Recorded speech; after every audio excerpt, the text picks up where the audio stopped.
আলাইকুম ওয়া রাহমাতুল্লাহ।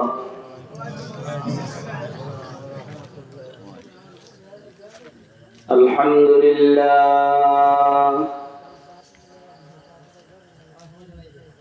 আলহামদুলিল্লাহি ওয়া কাফা ওয়া সালামুন আলা ইবাদিহিল্লাযীনা ইসতাফা। আম্মা বা'দ। আমার সাথে সাথে সকলে পড়েন আউযু বিল্লাহি মিনাশ শাইতানির রাজীম। বিসমিল্লাহির রাহমানির রাহিম। قل هو الله أحد الله الصمد لم يلد ولم يولد ولم يكن له كفوا أحد صدق الله العظيم. وقال النبي صلى الله عليه وسلم أن تعبد الله كأنك تراه فإن لم تكن تراه فإنه يراك. وقال الله تعالى فمن شاء اتخذ إلى ربه مآبا. إن الله وملائكته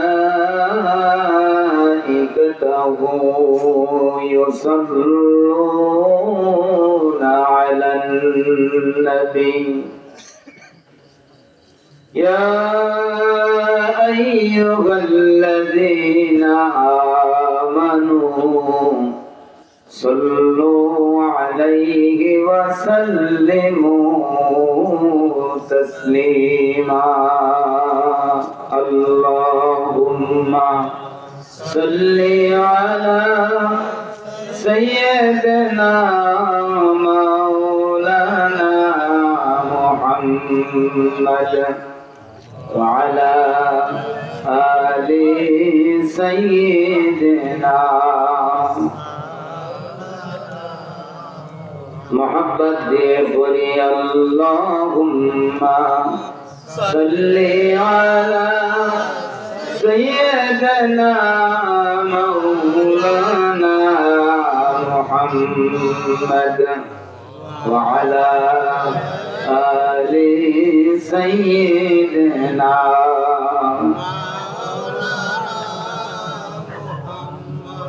সকলে পড়ি আলহামদুলিল্লাহ, আর জোরে পড়ি আলহামদুলিল্লাহ।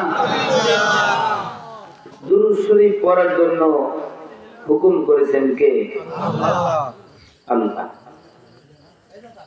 আল্লাহ রাব্বুল আলামিন পবিত্র কোরআনে ঘোষণা করেন অবশ্যই আল্লাহ এবং তার ফেরেশতারা নবীর প্রতি রহমত পাঠায়, দরুদ পড়ে। ওই ইমানদার বান্দাগণ যেই নবীর প্রতি আমি এবং আমার ফেরেশতারা আমার নবীর প্রতি দরুদ পড়ি, তোমরাও সেই নবীর প্রতি দরুদ পড়ো আর নবীকে সালাম জানাও। জোরে বলেন সুবহানাল্লাহ। সুতরাং দরুদ শরীফ পড়ার জন্য হুকুম করেছেন কে? আল্লাহ। আল্লাহ এমন এক নবীর প্রতি আমরা দরুদ পড়ি যেই নবী হচ্ছেন রাহমাতুল লিল আলামিন। নবী কি রাহমাতুল লিল আলামিন। এই রাহমাতুল লিল আলামিনের উপরে দরুদ পড়লে রহমত পাওয়া যায়, গুনাহ মাফ হয়, তার দরওয়াজা বুলন্দ হয়। বলেন সুবহানাল্লাহ। ভাইজান, হৃদয় মন দিয়ে দুরূদ শরীফ পড়বেন। দুরূদ শরীফ পড়তে পড়তে ঘুম পড়ে যাবেন। নসিব ভালো হইলে স্বপ্ন যোগে আল্লাহর রাসূলকে দেখতে পাবেন। বলেন সুবহানাল্লাহ। আল্লাহর রাসূলকে কেউ যদি স্বপ্ন যোগে দেখতে পারে, ওই ব্যক্তির জন্য জাহান্নামের আগুন হারাম হয়ে যায়। বলেন সুবহানাল্লাহ। আল্লাহর রাসূলকে কেউ যদি স্বপ্ন যোগে দেখার সৌভাগ্য অর্জন করতে পারে, তার জন্য জান্নাত ওয়াজিব হয়ে যায়। ওই লোকটা অবশ্যই জান্নাতে প্রবেশ করবে। বলেন সুবহানাল্লাহ। এজন্য হৃদয় মন দিয়ে দরুদ পড়বে। দরুদ শরীফ হচ্ছে বিপদের বন্ধু। দরুদ শরীফ কি? বিপদে পড়লে মায়ের ডাকলে কাজ হবে না, বাবারে ডাকলে কাজ হবে না, খাজা বাবারে ডাকলেও কোনো কাজ হবে না।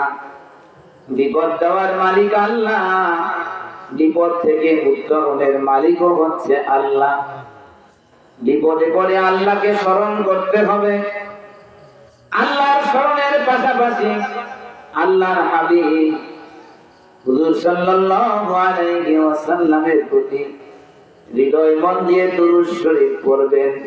ওই বিপদ আর বিপদ থাকবে না, বিপদ আপনার জন্য নিয়ামত হয়ে যাবে। বলেন সুবহানাল্লাহ।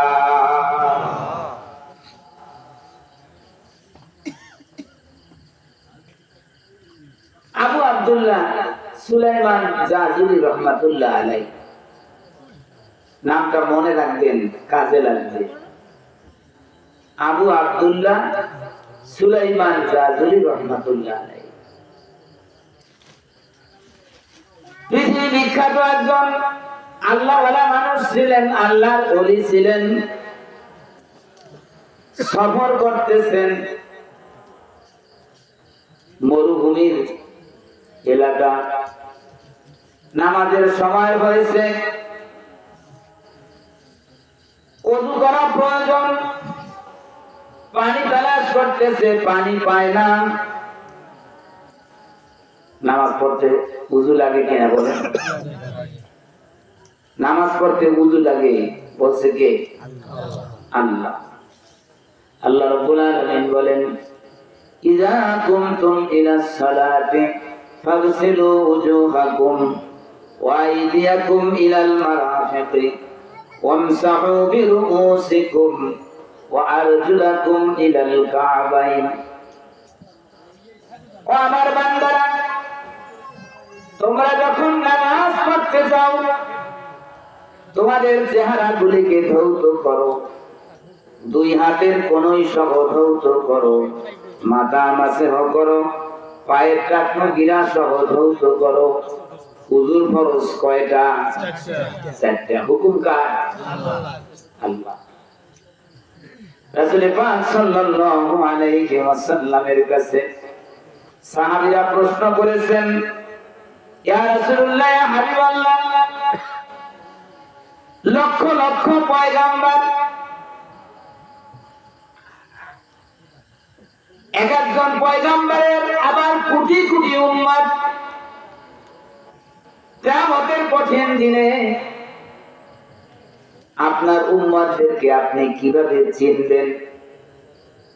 ওই কোটি কোটি অসংখ্য অগণিত মানুষের মধ্য থেকে আপনার উম্মতদেরকে কিভাবে আলাদা করবেন, কিভাবে চিহ্নিত করবেন, তাদেরকে কিভাবে সুপারিশ করবেন? আল্লাহর রাসূল বলেন, ও আমার সাহাবীরা, আমার উম্মতের উপরে ৫ ওয়াক্ত নামাজ ফরজ ছিল। নামাজের জন্য তারা চেহারা ধৌত করেছে, হাত ধৌত করেছে, মাথা মাসেও করেছে, পাও ধৌত করেছে। উজুর এই স্থানগুলি পূর্ণিমার চাঁদের মতো ঝিকমিক ঝিকমিক করতে থাকবে। গুররাম মুহাজ্জিলিনা মিন আসারিল ওযু, উজুর স্থানগুলি পূর্ণিমার চাঁদের মতো ঝিকমিক ঝিকমিক করতে থাকবে। ওই অবস্থা দেখিয়া আমি আমার উম্মতদেরকে আমার কাতারভুক্ত করব, বলেন সুবহানাল্লাহ।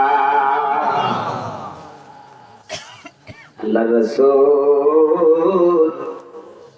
দৃষ্টান্ত দিয়েছেন যে এক পাল ঘোড়া, সব ঘোড়াগুলি লাল,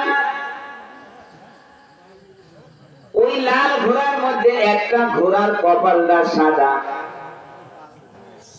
ভালো করে বুঝবেন, এক পাল ঘোড়া, সব ঘোড়াগুলি লাল,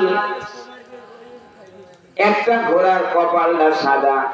তোমরা বলো তো, ওই চাঁদ কপালিয়া ঘোড়াটা, সাদা কপালওয়ালা ঘোড়াটাকে অতি সহজে বের করা যায় কিনা?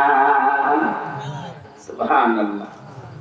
সাহাবীরা বললেন, ইয়া রাসূলুল্লাহ, সব ঘোড়াগুলি লাল, একটা ঘোড়ার কপালটা সাদা, ওই ঘোড়াটাকে তো কোটি কোটি ঘোড়ার ভিতর থেকে বের করা যায় অতি সহজে। আল্লাহ রাসূল বলেন, আমার উম্মতের উপরে ৫ ওয়াক্ত নামাজ ফরজ ছিল। নামাজের জন্য তারা চেহারা ধৌত করেছে, হাত ধৌত করেছে, মাথা মাসহ করেছে, পাও ধৌত করেছে। হুজুরের স্থানগুলি পূর্ণিমার চাঁদের মতো ঝিকমিক ঝিকমিক করতে থাকবে। ওই অবস্থা দেখিয়া আমি আমার উম্মতদেরকে আমার কাতারভুক্ত করব। জোরে জোরে বলেন সুবহানাল্লাহ।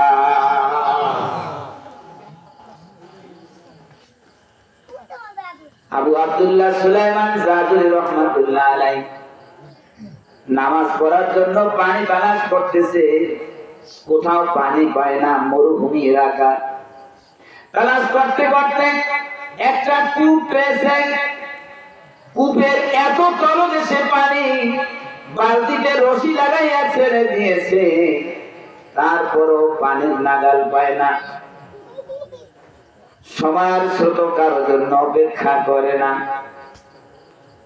লোকটা অস্থির হয়ে গেছে, আয় হায় রে, সময় তো চলে যাচ্ছে, উযু করতে পারলাম না, নামাজ পড়তে পারলাম না।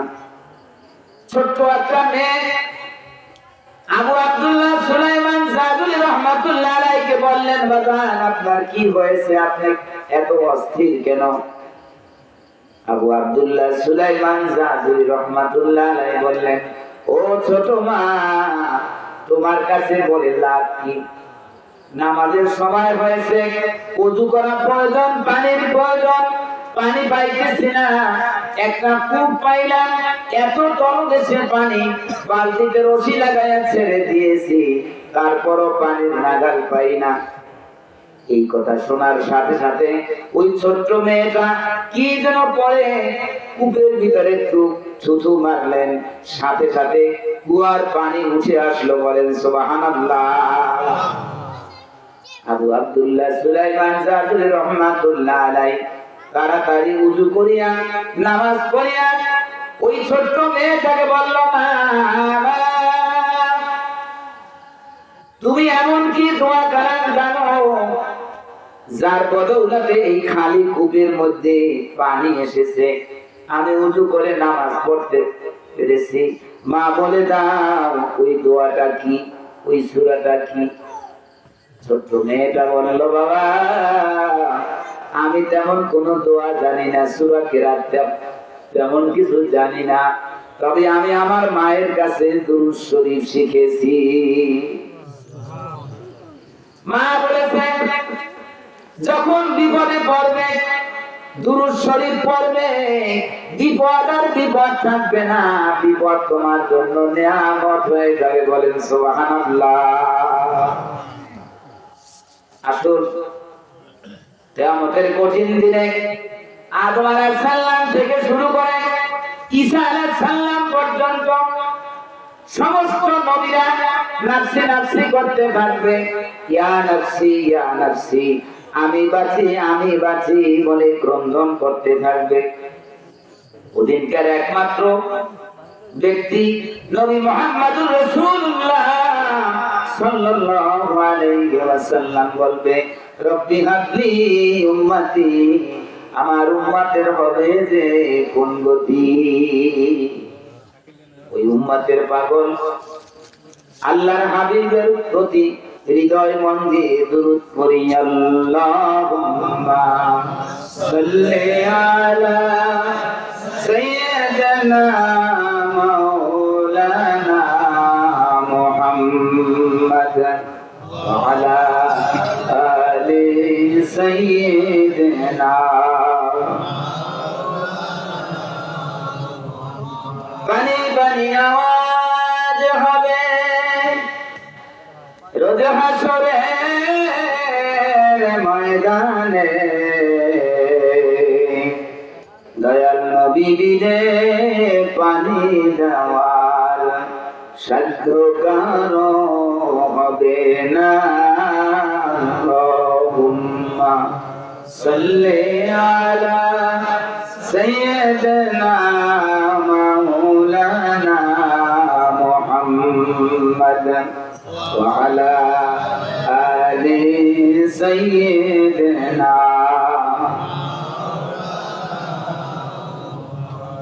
আপনি আল্লাহর জ্যোতি ঝলমল, হে ইমামুল মুরসালিন, ফেরেশতাদের নিয়ে দরুদ পড়েন স্বয়ং রব্বুল আলামিন। আল্লাহুম্মা সাল্লি আলা সাইয়্যিদিনা মাওলানা মুহাম্মাদ ওয়া আলা আলি সাইয়্যিদিনা।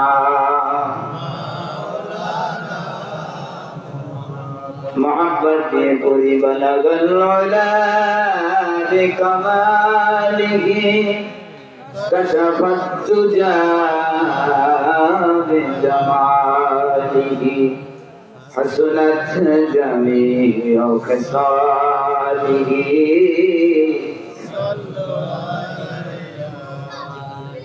कि मोहम्मद से तूने तो हम तेरे है, ये जहाँ चीज है क्या लोगों कालम तेरे है। बलगल उला बिकमालिही, कशफत तुजा बिजमालिही, हसनत जमीउ खिसालिही।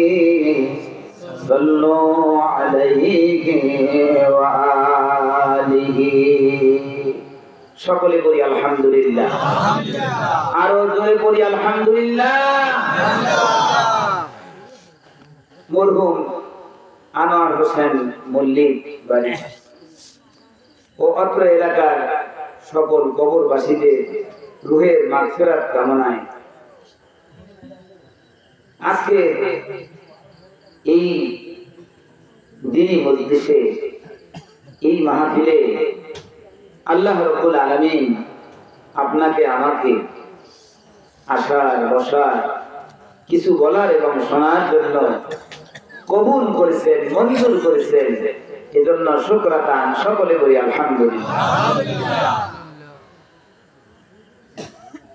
সম্মানিত হাজিরিন, বর্তমান মিডিয়ার যুগ, সবাই হাতে অ্যান্ড্রয়েড সেট, মুহূর্তের ভিতরে গোটা পৃথিবীর খবর লওয়া যায়। কি বলেন, ঠিক কিনা? আমার ঘরে কোনো টিভি নাই, আর এই যে বড় সেট, এটাও আমি ভালো করে চালাইতে পারি না। এই রমজান মাসে একদিকে যুদ্ধ চলতেছে, এজন্য আমি আরেকজনের সাহায্য নিয়ে আমি নিয়মিত খবর দেখেছি। এই রোজায় যে কতটা দুর্ঘটনা ঘটছে আমার এই বাংলাদেশে। আল্লাহ আল্লাহ, খুলনার ওদিকে নৌবাহিনী বাসের সাথে একটা প্রাইভেট কারের সাথে সংঘর্ষ লেগে ঘটনাস্থলে এক পরিবারে 7 জন মানুষ ইন্তেকাল করেছে।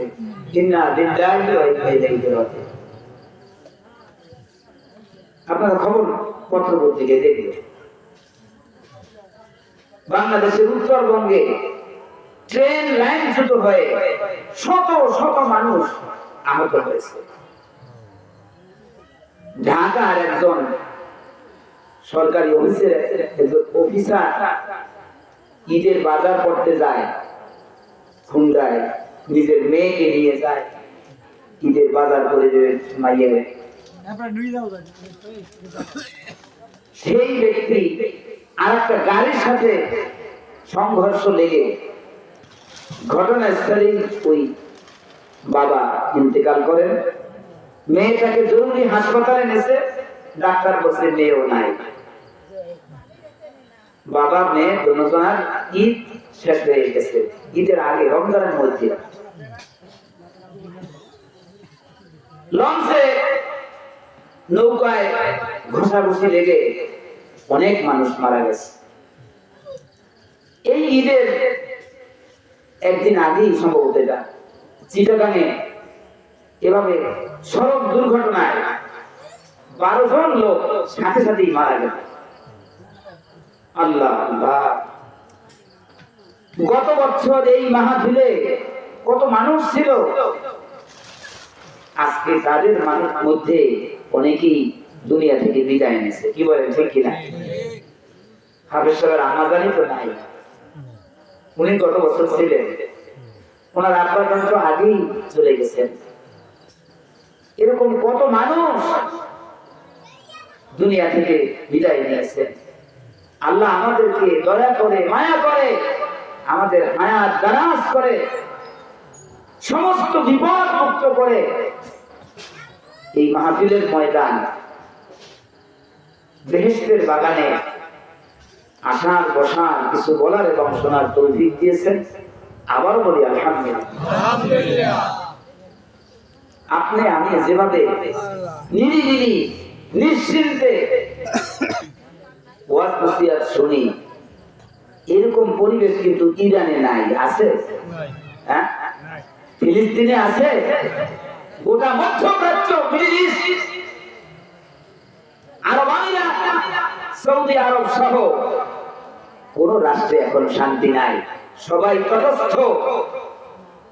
ইসরায়েল মিসাইল নিক্ষেপ করতেছে, আমেরিকা মিসাইল নিক্ষেপ করতেছে, ইরান নিজের অস্তিত্বের জন্য সেও আবার আমেরিকার ঘাঁটিগুলিতে মিসাইল নিক্ষেপ করতেছে, ক্ষেপণাস্ত্র নিক্ষেপ করতেছে।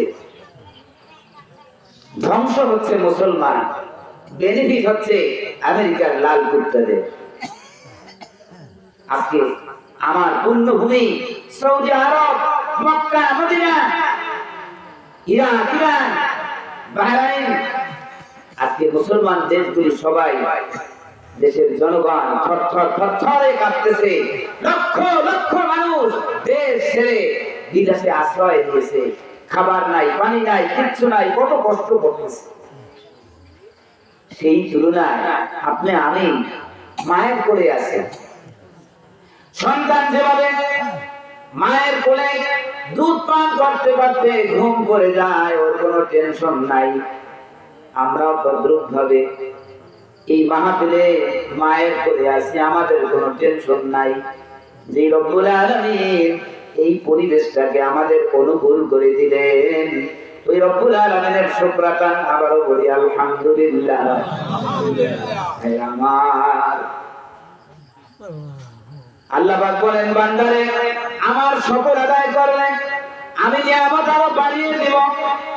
আর যদি অকৃতজ্ঞ হও তাহলে জানিয়ে রাখো, ইন্না আযাবি লাশাদীদ, আমার আযাব বড়ই কঠিন।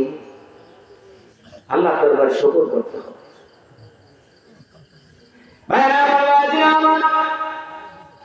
হযরত ইউসুফ আলাইহিস সালাম মিশরের প্রেসিডেন্ট ছিলেন, ইয়াকুব আলাইহিস সালামের সন্তান ছিলেন। স্বপ্নে দেখলেন 11টা নক্ষত্র, চন্দ্র সূর্য তাকে সিজদা করতেছে। স্বপ্নটা ভালো না মন্দ? কথা বলেন না কেন? 11টা নক্ষত্র, তারকা, চন্দ্র সূর্য ইউসুফ আলাইহিস সালামকে সিজদা করতেছে। স্বপ্নটা অবশ্যই একটা ভালো স্বপ্ন। পিতা ইয়াকুব আলাইহিস সালামের কাছে বললেন, আব্বা জান, ইন্নী রাআইতু 11 কাওকাবাও والشمس والقمر رأيتهم لي ساجدين।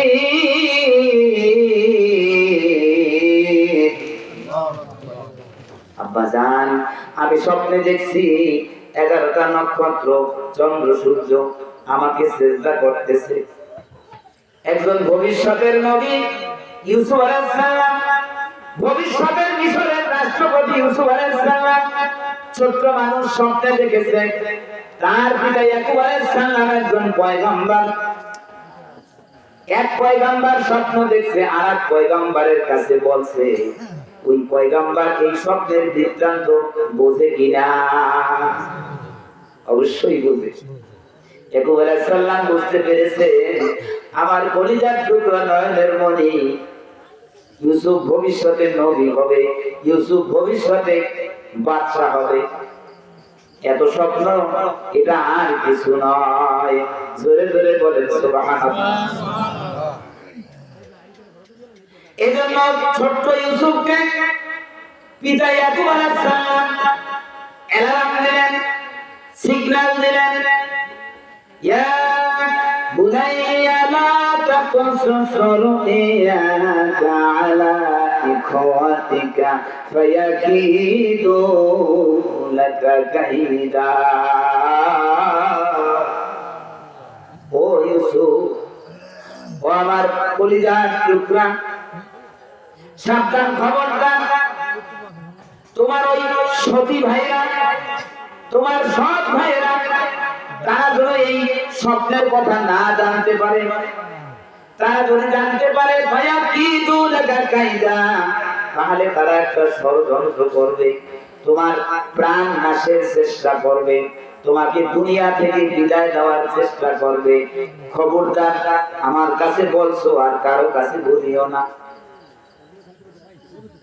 কিন্তু ইউসুফ আলাইহিস সালাম যখন পিতার কাছে স্বপ্নের কথা বলেছে, ওই ইউসুফ আলাইহিস সালামের সৎ ভাইদের একজন স্ত্রী এটা শুনতে পেরেছে। শুনতে পেরে ভাইদের কাছে বলেছে যে ইউসুফ এইভাবে স্বপ্নে দেখেছে, আর তার পিতা তাকে সতর্ক করেছে। ভাইরা স্বপ্নের কথা জানতে পেরেছে,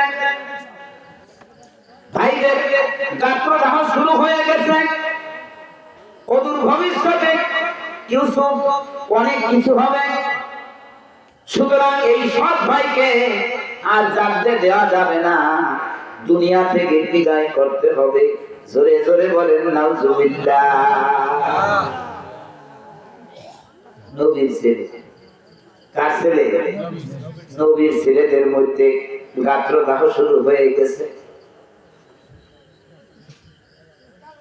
হযরত ইয়াকুব আলাইহিস সালাম ইউসুফ আলাইহিস সালামকে সতর্ক করার পরে বললেন, ইন্নাশ শাইতানা লিল ইনসানি আদুউম মুবিন।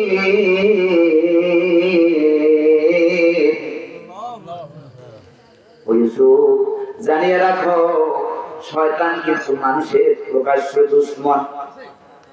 ওই শয়তান তোমার ভাইদেরকে তোমার বিরুদ্ধে লেলিয়ে দিবে, তুমি সাবধান হয়ে যাও। কিন্তু ভাগ্যের লিখন না যায় খণ্ডন। ভাইরা জানতে পেরে কিভাবে ইউসুফকে দুনিয়া থেকে শেষ করা যায়, বিদায় দেওয়া যায়, ষড়যন্ত্র করতে লাগলো। ভাইরা পরামর্শ করতে লাগলো। পরামর্শ করে পিতা ইয়াকুব আলাইহিস সালামের কাছে গেলেন। আব্বাজান, আমরা সবাই বিকেলে খেলতে যাই, সেখানে ফল ফুলারি খাই, ইউসুফ বাড়ি বসে থাকে, ইউসুফকে আমাদের সাথে দেন, আমাদের সাথে খেলাধুলা করবে, ফল ফুলারি খাইবে।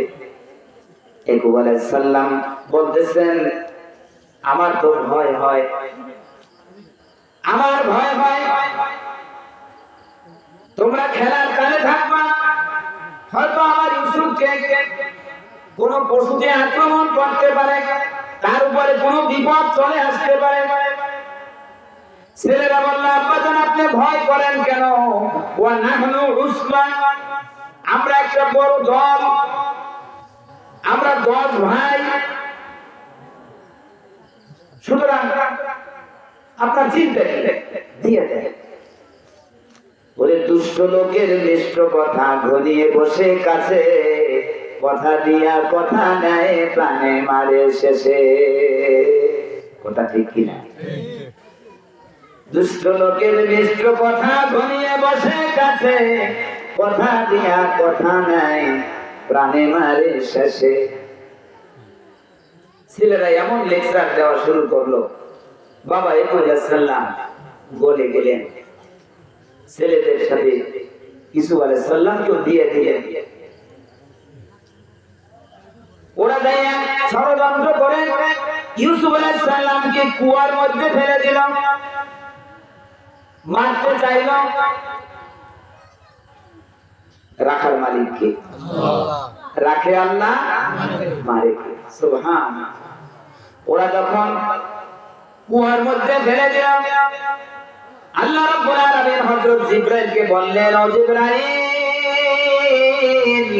তাড়াতাড়ি দৌড়াইয়া যা,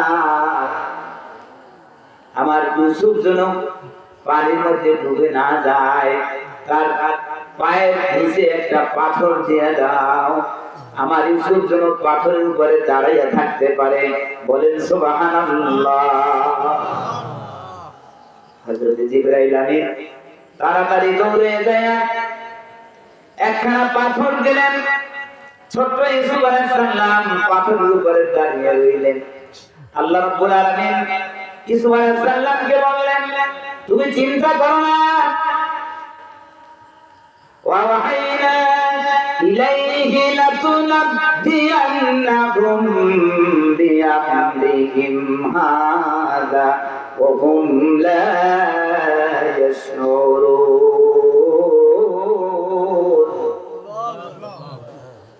ওই সব কোনো চিন্তা করো না, এমন একটা দিন আসবে, তুমি রাজ করতে থাকবে, তুমি এখন কুয়ার মধ্যে আছো, তোমার ভাইরা তামাশা দেখতেছে, এমন একটা দিন আসবে তুমি থাকবা রাজ করতে, আর এই তোমার কে যারা মারতে চায়, এই দুশ্মন গুলো তোমার এই ভাইরা তোমার কাছে যাইয়া ভিক্ষার হাত প্রসারিত করবে। জোরে বলেন সুবহানাল্লাহ। ভাইরা আমার, বাবাজিরা আমার, দীর্ঘ ঘটনা, আমি সেদিকে যাচ্ছি না। ওই কুয়ায় ফালাইয়া দিয়া ওই ভাইরা রাতের বেলা কানতে কানতে আসলো, ও যাও আবাহুম আয়সা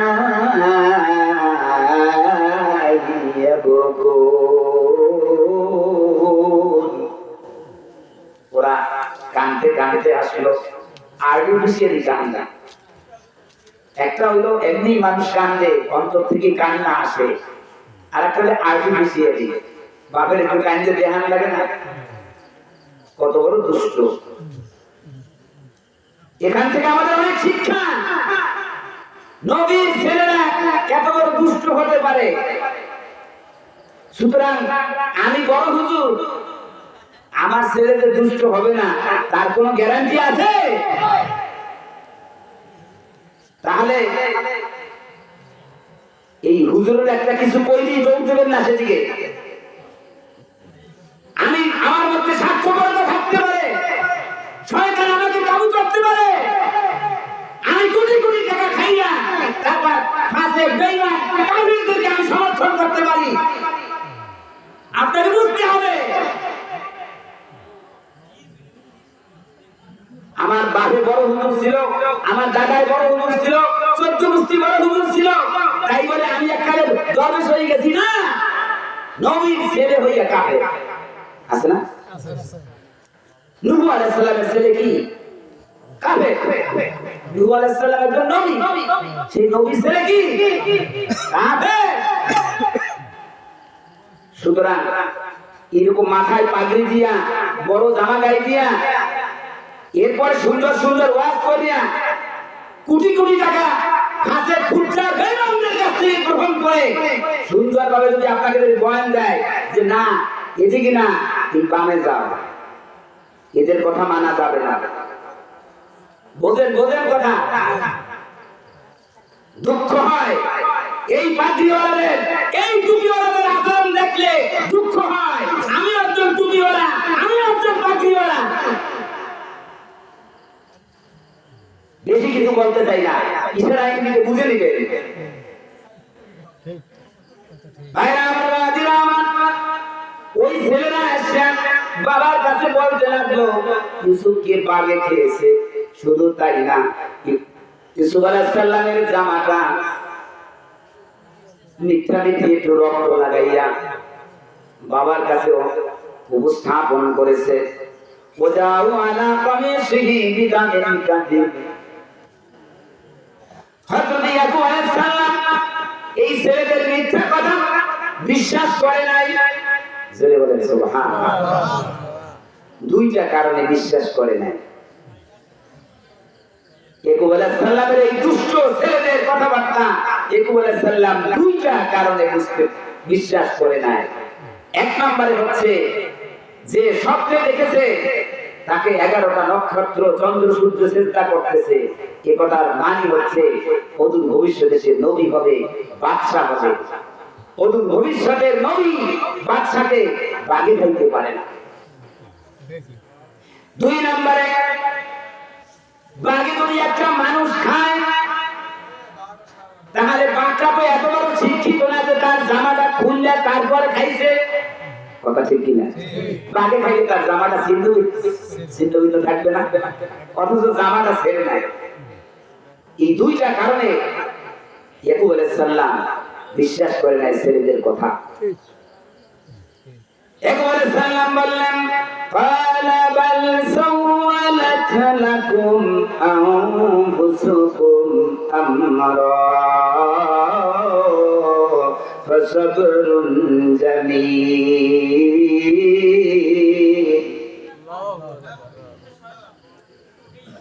ইয়াকুব আলাইহিস সালাম বললেন ও ছেলেরা, অবশ্যই তোমরা ওনারটা ষড়যন্ত্র করেছো। আমার কলিজার টুকরা ইউসুফকে নিয়ে তোমরা নিশ্চয়ই কোন ষড়যন্ত্র করেছো। আমি কি করব? ফাসবরুন জামিল, আমি ধৈর্য ধারণ করলাম। আল্লাহ বলেছেন ওয়াসবির আলা মা সাবাক, তোমার বিপদে তুমি ধৈর্য ধারণ করো। আমি আল্লাহর উপরে ভরসা করলাম, আমি ধৈর্য ধারণ করলাম। ওয়াল্লাহুল মুস্তাআনু আলা মা তাসিফুন, তোমরা যেই কাণ্ড ঘটাইছো এই ব্যাপারে সাহায্য করার মালিক হচ্ছে একমাত্র আল্লাহ। সুবহানাল্লাহ। সাহায্য করার মালিক কে? আল্লাহ। ইয়াকা না'বুদু ওয়া ইয়াকা নাস্তাঈন, একমাত্র আল্লাহর গোলামি করি, আল্লাহর কাছে সাহায্য চাই। জোরে জোরে বলেন সুবহানাল্লাহ। এক নয় দুই নয়, দীর্ঘ 40 বছর পর্যন্ত ইয়াকুব আলাইহিস সালাম থেকে ইউসুফ আলাইহিস সালামকে আল্লাহ তাআলা দূরে রাখছেন। ইউসুফ আলাইহিস সালামের চিন্তায়, তার মায়ায় কাঁদতে কাঁদতে ইয়াকুব আলাইহিস সালাম অন্ধ হয়ে গিয়েছিল। দীর্ঘ ঘটনা সেদিকে যাচ্ছে না, কিন্তু মনে মানে না কি হইল, কি করলো আমার কলিজার টুকরা ইউসুফকে। ইয়াকুব আলাইহিস সালামের যারা উম্মত ছিলেন এর মধ্যে কয়েকজন সাহসী উম্মতকে পাঠাইলেন, তোমরা জঙ্গলে যাও, জঙ্গলে যাই একটা বাঘ ধরে নিয়ে আসো, বাঘের কাছে জিজ্ঞাসা করব আমার ইউসুফ কি খাইছে কিনা। জোরে বলেন সুবহানাল্লাহ। কি মানুষে বাঘ ধরতে পারে না? চিড়িয়াখানায় যে বাঘগুলো আছে ও কি ওই সুন্দরবনে আটকেই ওখানে ঢুকছে না? হ্যাঁ, ও তো মানুষের দর্শক। মানুষ আশরাফুল মাখলুকাত, সৃষ্টির শ্রেষ্ঠ, সৃষ্টির শ্রেষ্ঠ। দুনিয়ার সব কিছু মানুষের সামনে অবনত হয়। বলেন সুবহানাল্লাহ। এমন এমন আল্লাহর ওলি আছে যারা বাঘের পিঠে সওয়ার হইয়া বিশ্বদর জাতি সাতকে লাঠি বানাইয়া তোর দণ্ড প্রতাপে চলে যায়। জোরে বলেন সুবহানাল্লাহ। মাল্লাহুল মাওলা ফালাহুল কুল, যে আল্লাহ হয়ে যায় দুনিয়ার সব কিছু তার গোলাম হয়ে যায়। জোরে বলেন সুবহানাল্লাহ। কয়েকজন সাহসী উম্মতকে পাঠাইলো, যাও জঙ্গল থেকে বাঘ ধরে নিয়ে আসো। তারা একটা বাঘ ধরে নিয়ে আসলেন। ইয়াকুব আলাইহিস সালাম ওই বাঘকে জিজ্ঞাসা করলেন, ও জঙ্গলার বাঘ, বলো তো আমার কলিজার টুকরা ইউসুফ আলাইহিস সালামকে তোমরা খাইছো কিনা? বাঘ তো কথা বলতে পারে না, বাঘের চোখ থেকে টলটলাইয়া পানি ঝরতেছে। বাঘ আল্লাহর দরবারে ফরিয়াদ করতেছে, আল্লাহ তোমার পয়গম্বর, তোমার নবী, ভবিষ্যতের নবী, ভবিষ্যতের বাদশা ইউসুফ আলাইহিস সালামের পিতা ইয়াকুব আলাইহিস সালাম আমার কাছে জিজ্ঞাসা করে, আমি তো কথা বলতে পারি না। ও পরওয়ারদিগার, তুমি আমার জবানটা খুলে দাও, তোমার নবীর সাথে যেন আমি কথা বলতে পারি। বলেন সুবহানাল্লাহ। আল্লাহ রাব্বুল আলামিন বাঘের জবান খুলে দিয়েছেন। বলেন সুবহানাল্লাহ। এইবারে বাঘ কথা বলার স্কোপ পাইয়া, সুযোগ পাইয়া তিনবার বললেন, সকলে পড়েন আলহামদুলিল্লাহ, আলহামদুলিল্লাহ, আলহামদুলিল্লাহ। হযরত ইয়াকুব আলাইহিস সালাম বলেন, ও জঙ্গলার বাঘ, কি জিজ্ঞাসা করলাম আর তোমরা কি বলতেছো? আমি তো জিজ্ঞাসা করেছি আমার জাদুমণিকে, আমার পরিবার টুকরা ইউসুফকে তোমরা খেয়েছো কিনা? তোমরা বলতেছো আলহামদুলিল্লাহ, আলহামদুলিল্লাহ, আলহামদুলিল্লাহ, কিন্তু কোনো মানে বুঝলাম না। এইবারে বাঘ বলতেছে, ও নবী ইয়াকুব, সর্বপ্রথম আল্লাহর দরবারে শুকর করেছি, আমি একটা জঙ্গলার পশু, কথা বলতে পারি না, আল্লাহ আমাকে কথা বলার জন্য শক্তি দিয়েছেন। জোরে জোরে বলেন সুবহানাল্লাহ। কথা বলার শক্তি দিয়েছে কিনা? এই যে দশকোট মসজিদের হুজুরে আপনাদের সামনে কথা বলে, এটা তার কোনো ক্রেডিট না, মহান মালিক তাকে তৌফিক দিয়েছেন। মহান মালিক যদি একটু স্ক্রু ঘুরিয়ে যায়, কোনো কথা বলতে পারবে না। কথা ঠিক কিনা? আর রহমান আল্লামাল কুরআন খলাকাল ইনসান আল্লামাহুল বায়ান। আল্লাহ রহমান শিখালেন কোরআন, বানালেন ইনসান, শিখালেন বয়ান। জয় বলে সুবহানাল্লাহ। আল্লাহ তাআলা দয়া করে আমাদেরকে কোরআন শিক্ষা দিয়েছেন। আল্লাহ তাআলা দয়া করে আমাদেরকে মানুষ বানিয়েছেন। আল্লাহ তাআলা দয়া করে আমাদেরকে কথা বলার শক্তি দান করেছেন। জোরে জোরে বলেন সুবহানাল্লাহ। বাঘ বলতেছে, ও নবী ইয়াকুব, আমরা কথা বলতে পারি না, আপনার সম্মানে, আপনার সাথে কথা বলার জন্য, আপনার প্রশ্নের উত্তর দেওয়ার জন্য যেই মালিক আমাকে কথা বলার সুযোগ দিলেন, আমি ওই মালিকের দরবারে শুকর করতে করেছি আলহামদুলিল্লাহ।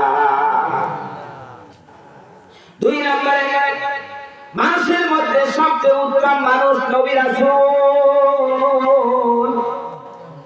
একজন পয়গম্বরের সাথে দেখা করতে পেরেছি।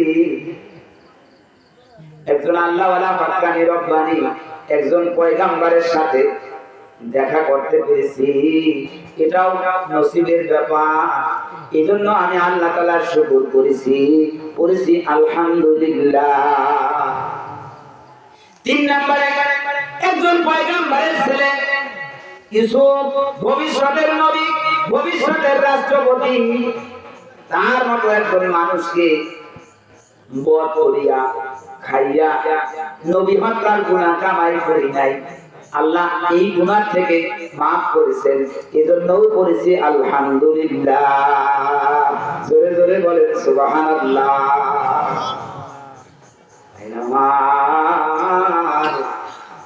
গাছপালা, তরুলতা, সাগর, নদী, বন বনানী, পাহাড় পর্বত,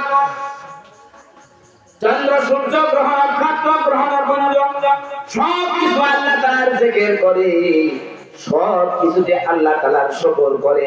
জোরে জোরে বলেন সুবহানাল্লাহ। 2 নয়ন খুলিয়া দেখো কুদরতেরি কারখানা।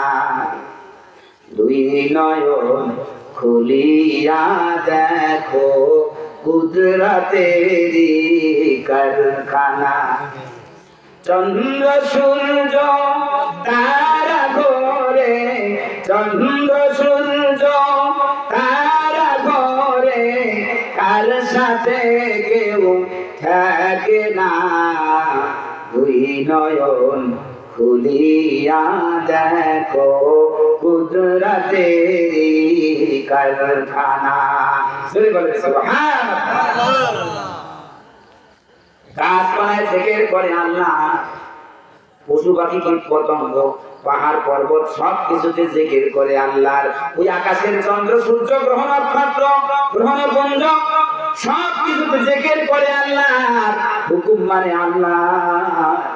এজন্য কোটি কোটি বছর পর্যন্ত সূর্য তার কক্ষপথে ঘুরতেছে, চন্দ্র তার কক্ষপথে ঘুরতেছে, তারকাগুলো গ্যালাক্সি মিল্কি ওয়ে যার যার পথে ঘুরতেছে আল্লাহর হুকুম অনুযায়ী।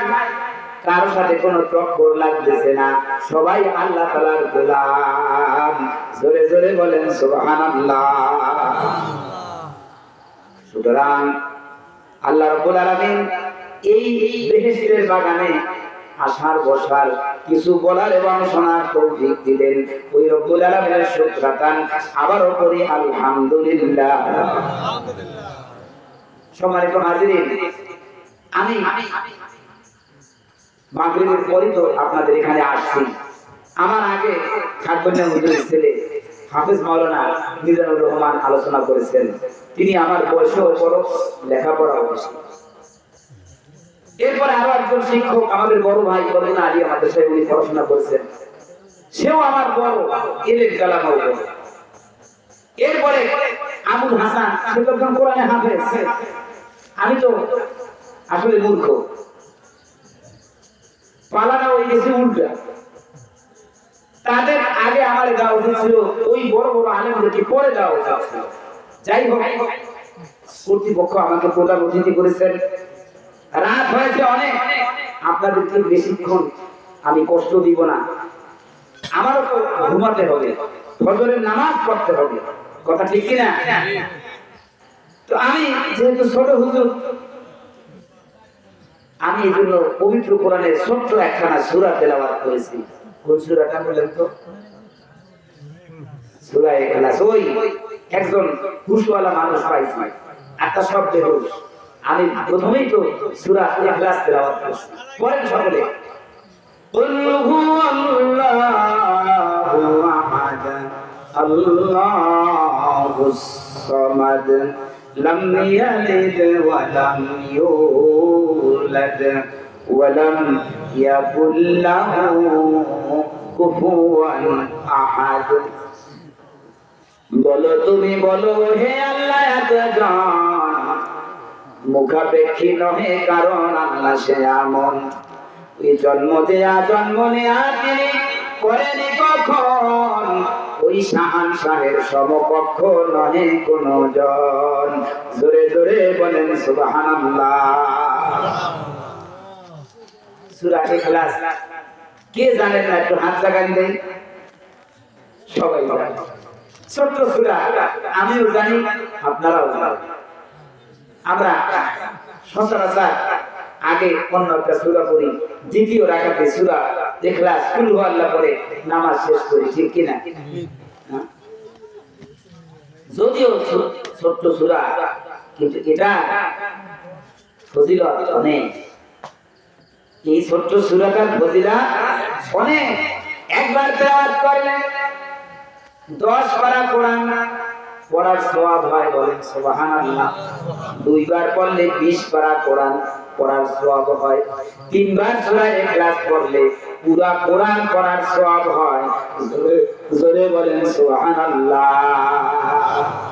জিকির করি লা ইলাহা ইল্লাল্লাহ, লা ইলাহা ইল্লাল্লাহ, লা ইলাহা ইল্লাল্লাহ, লা ইলাহা ইল্লাল্লাহ, লা ইলাহা ইল্লাল্লাহ, লা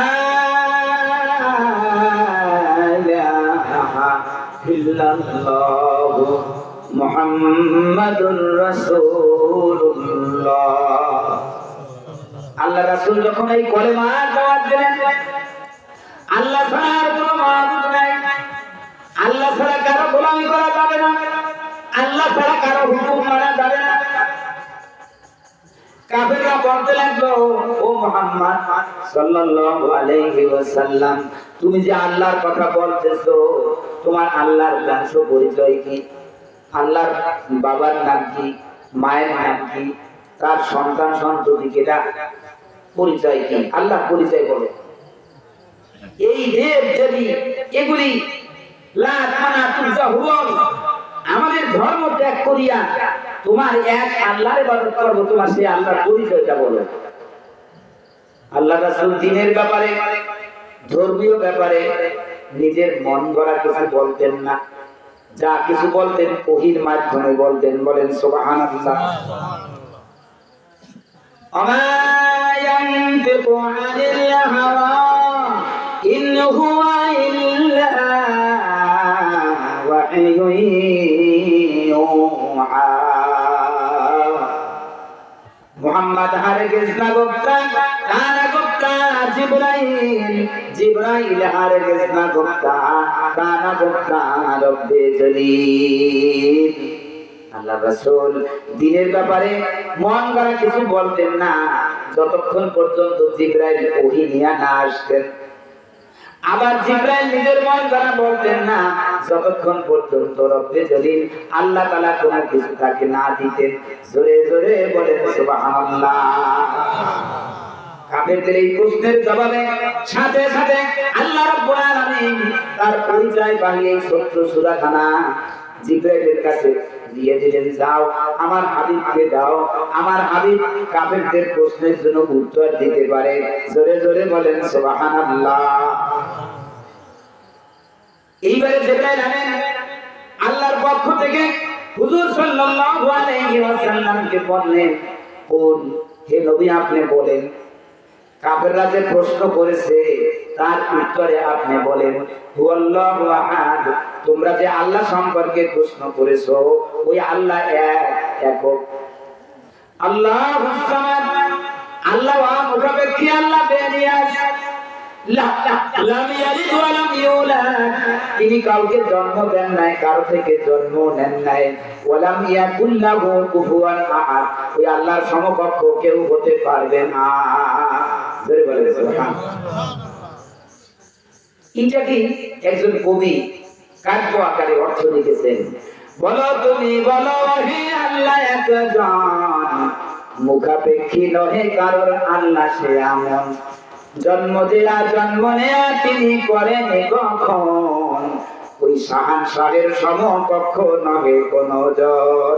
জোরে বলেন সুবহানাল্লাহ। রাসূল পাক সাল্লাল্লাহু আলাইহি ওয়াসাল্লাম হিজরত করে যখন মদিনায় গেলেন, সর্বপ্রথম কুবা পল্লীতে একখানা মসজিদ করে, মসজিদটার নাম আছে মসজিদে কুবা। আল্লাহ রাসূল সর্বপ্রথম যে মসজিদ করেছে মদিনায়, মসজিদটার নাম কি? মসজিদে কুবা। আল্লাহ রহমতে আপনাদের দোয়ার বরকতে এই খানবিনা হুজুরের সাথে 2018 সালে এই সমস্ত মসজিদে নামাজ পড়ার আল্লাহ তাআলা তৌফিক দিয়েছেন। এই কুবা মসজিদ আল্লাহ রাসূল উত্তোলন করে সেখানে একজন সাহাবীকে ইমামের দায়িত্ব দিলেন। ওখান থেকে আল্লাহ রাসূল আবার মসজিদে নববী নির্মাণের জন্য সামনে আগাইলেন। ওই কুবা মসজিদের যিনি ইমাম, ওনার একটা অভ্যাস ছিল প্রত্যেক রাকাতে সূরা ইখলাস আগে তেলাওয়াত করিয়া তারপরে অন্য সূরা পড়তেন। দ্বিতীয় রাকাতেও আগে পড়তেন সূরা ইখলাস, তারপর অন্য সূরা মিলাতেন। মুসল্লিরা কাছে অতিষ্ঠ হয়ে কেমন একজন ইমাম রাখলাম, প্রত্যেক রাকাতে সূরা ইখলাস। হুজুর সাল্লাল্লাহু আলাইহি ওয়াসাল্লামের কাছে গিয়া মুসল্লি নালিশ দিল, হুজুর এমন একজন ইমাম দিয়ে আসেন কুবা মসজিদে, ওই লোকটা প্রত্যেক রাকাতে আগে পড়ে সূরা ফাতিহার পরে প্রথমে পড়ে সূরা ইখলাস, এরপরে অন্য সূরা পড়ে, দ্বিতীয় রাকাতে সূরা ফাতিহার পরে আগে পড়ে ইখলাস, তারপরে অন্য সূরা পড়ে। আমরা তো অতিষ্ঠ হয়ে গেছি। আল্লাহ রাসূল ইমামকে ডাকলেন। ওই কুবা মসজিদের ইমাম হুজুর সাল্লাল্লাহু আলাইহি ওয়াসাল্লামের কাছে হাজির হলেন। আল্লাহ রাসূল বললেন, ও আমার সাহাবী, তোমাকে একটা মসজিদের ইমাম বানাইলাম, তুমি সেখানে ইউনিটি ধরে রাখবা, শান্তি শৃঙ্খলা বজায় রাখবা, সবাই তোমার অনুসরণ অনুকরণ করবে, কিন্তু তুমি এই কি ব্যাপার, প্রত্যেক রাকাতে তুমি সূরা ইখলাস পড়ো, তুমি কি অন্য কোন সূরা জানো না? কেন পড়ো বলো? এইবারে সাহাবী বললেন, ইয়া রাসূলুল্লাহ, হাবিবাল্লাহ, এই সূরার মধ্যে আমার মাওলার পরিচয় আছে, এই সূরার মধ্যে আমার মাওলার গুণগান আছে, এই সূরাটা আমার পড়তে ভালো লাগে, এজন্য আমি প্রত্যেক রাকাতে আগে পড়ি কুল হু আল্লাহ, তারপরে অন্য আরেকটা সূরা পড়ি। আল্লাহ রাসূল ওই ইমাম সাহেবের কাছে এই কথা শুনিয়া আল্লাহ রাসূল খুশি হয়ে গেলেন। আল্লাহ রাসূল বললেন, হুব্বুকা ইয়াহা ইউদখিলুকাল জান্নাহ, সূরা ইখলাসের মহব্বত তোমাকে জান্নাতে প্রবেশ করাবে। জোরে জোরে বলেন সুবহানাল্লাহ। আল্লাহ রাসূল বললেন, ঠিক আছে, এই সূরাটা তোমার পড়তে ভালো লাগে, এখানে আল্লাহর গুণগান আছে, আল্লাহর পরিচয় আছে, এই জন্য এই সূরাটা তোমার পড়তে ভালো লাগে, যাও তুমি ওইভাবেই নামাজ পড়ো, তোমার নামাজ হবে। জোরে বলেন সুবহানাল্লাহ। এখন চিন্তা করে দেখেন, সূরা ইখলাস যদিও ছোট্ট সূরা, এর মহব্বতে ওই অংশকে বলতে যে তুমি জান্নাতে চলে যাবা।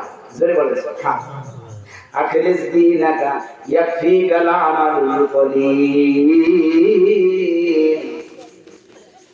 তোমার ঈমানকে খাঁটি করো, তুমি ইখলাসের সাথে নামাজ পড়ো, কোরআন তেলাওয়াত করো, অল্প আমলি নাজাতের জন্য যথেষ্ট হইবে। জোরে জোরে বলেন সুবহানাল্লাহ। সম্মানিত হাজির, আল্লাহ রাসূল এক নয় দুই নয় 27টা যুদ্ধের সেনাপতি ছিলেন। জোরে বলেন সুবহানাল্লাহ। কয়টা? 27। আমার এই কথাগুলো রেকর্ড হচ্ছে, ওই মাহফিলের ভিতরে একজন রেকর্ড করে, আবার আমার ক্যামেরাম্যান সেও রেকর্ড করতেছে। আমার এই কথাগুলো আপনারা নোট করে নেবেন। এই পাশেই তো একটা ফাজিল মাদ্রাসা, একটা দরবার, আব্দুল লতিফ নেসাই রহমাতুল্লাহ আলাইহি মিলানো দরবার, এখানে বহু আলেম আছে, তাদের কাছে জিজ্ঞাসা করে দেখবেন। আমার কথাগুলো যদি ভুল ভ্রান্তি হয় আপনারা এটা যাচাই বাছাই করবেন।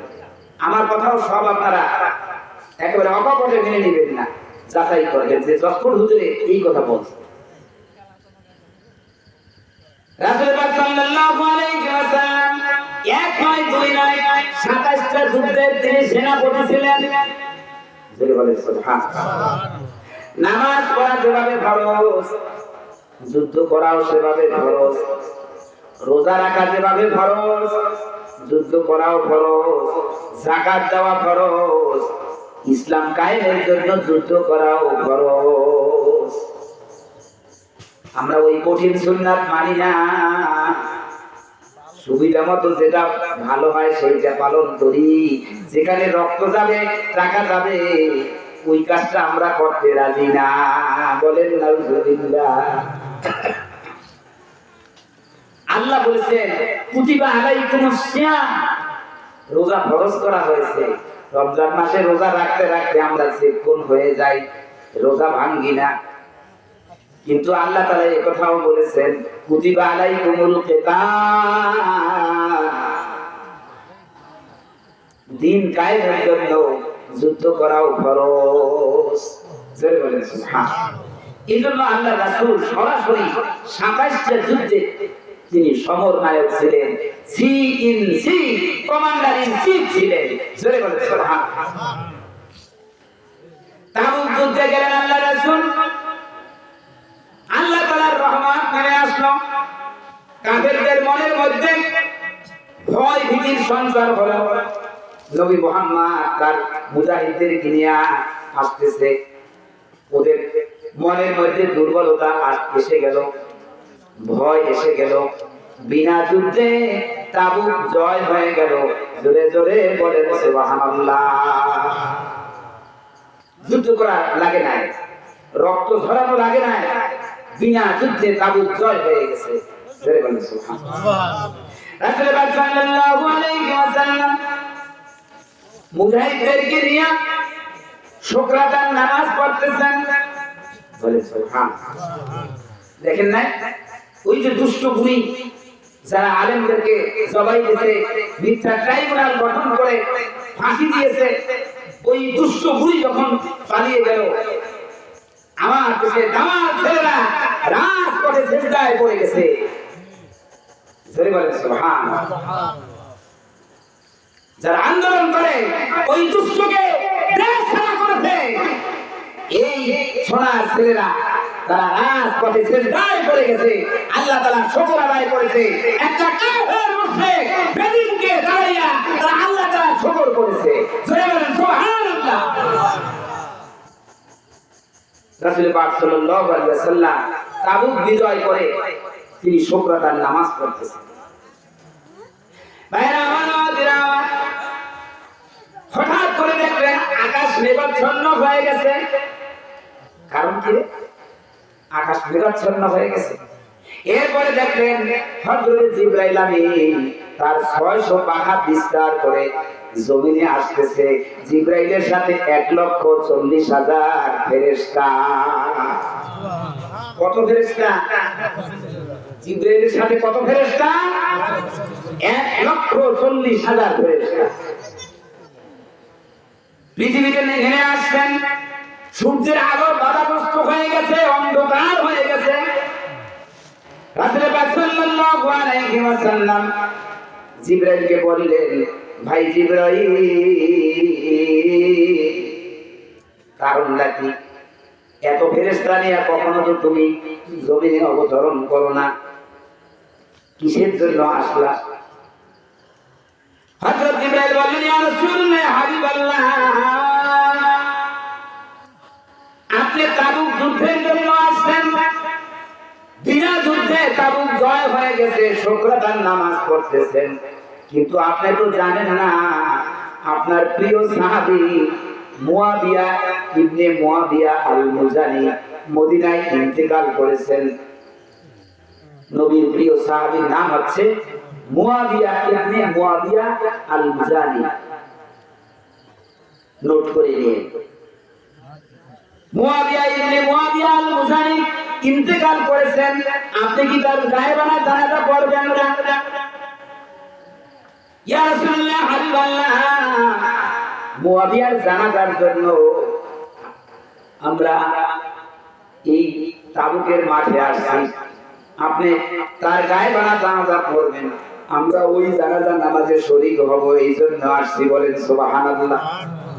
আল্লাহ রাসূল ওই মুয়াবিয়ার ইন্তেকালের খবর পাইয়া তাবুকের মাঠে মুজাহিদদেরকে নিয়ে জানাজা পড়তেছেন, গায়েবানা জানাজা।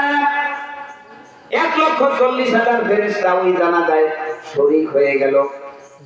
নামাজ শেষে আল্লাহ রাসূল হযরত জিবরাইলকে জিজ্ঞাসা করলেন, ভাই জিবরাইল, কখনো তো এইরকম লক্ষ লক্ষ ফেরেশতা নিয়া কোন জানাজায় তুমি অংশগ্রহণ করো না।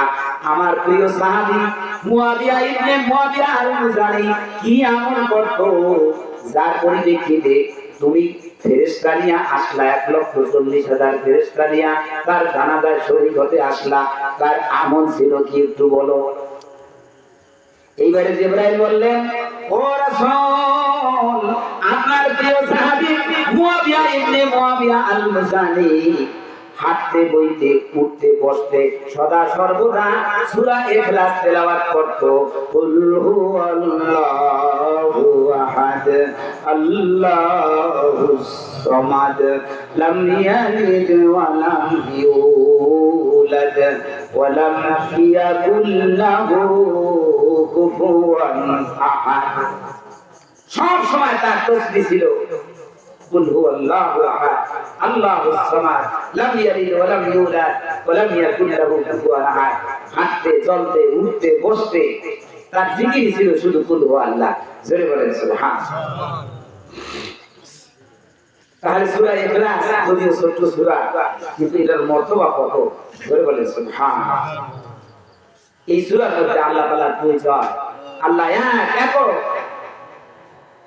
আল্লাহ এক, আল্লাহ এক, এটাকে বলে তাওহীদ। এই তাওহীদের দাওয়াত দেওয়ার জন্য আদম আলাইহিস সালাম থেকে শুরু করে ঈসা আলাইহিস সালাম পর্যন্ত লক্ষ লক্ষ নবী রাসূল পয়গম্বর এই দুনিয়াতে আগমন করেছেন। সবাই কলেমা ছিল একটা, লা ইলাহা ইল্লাল্লাহ, লা ইলাহা ইল্লাল্লাহ,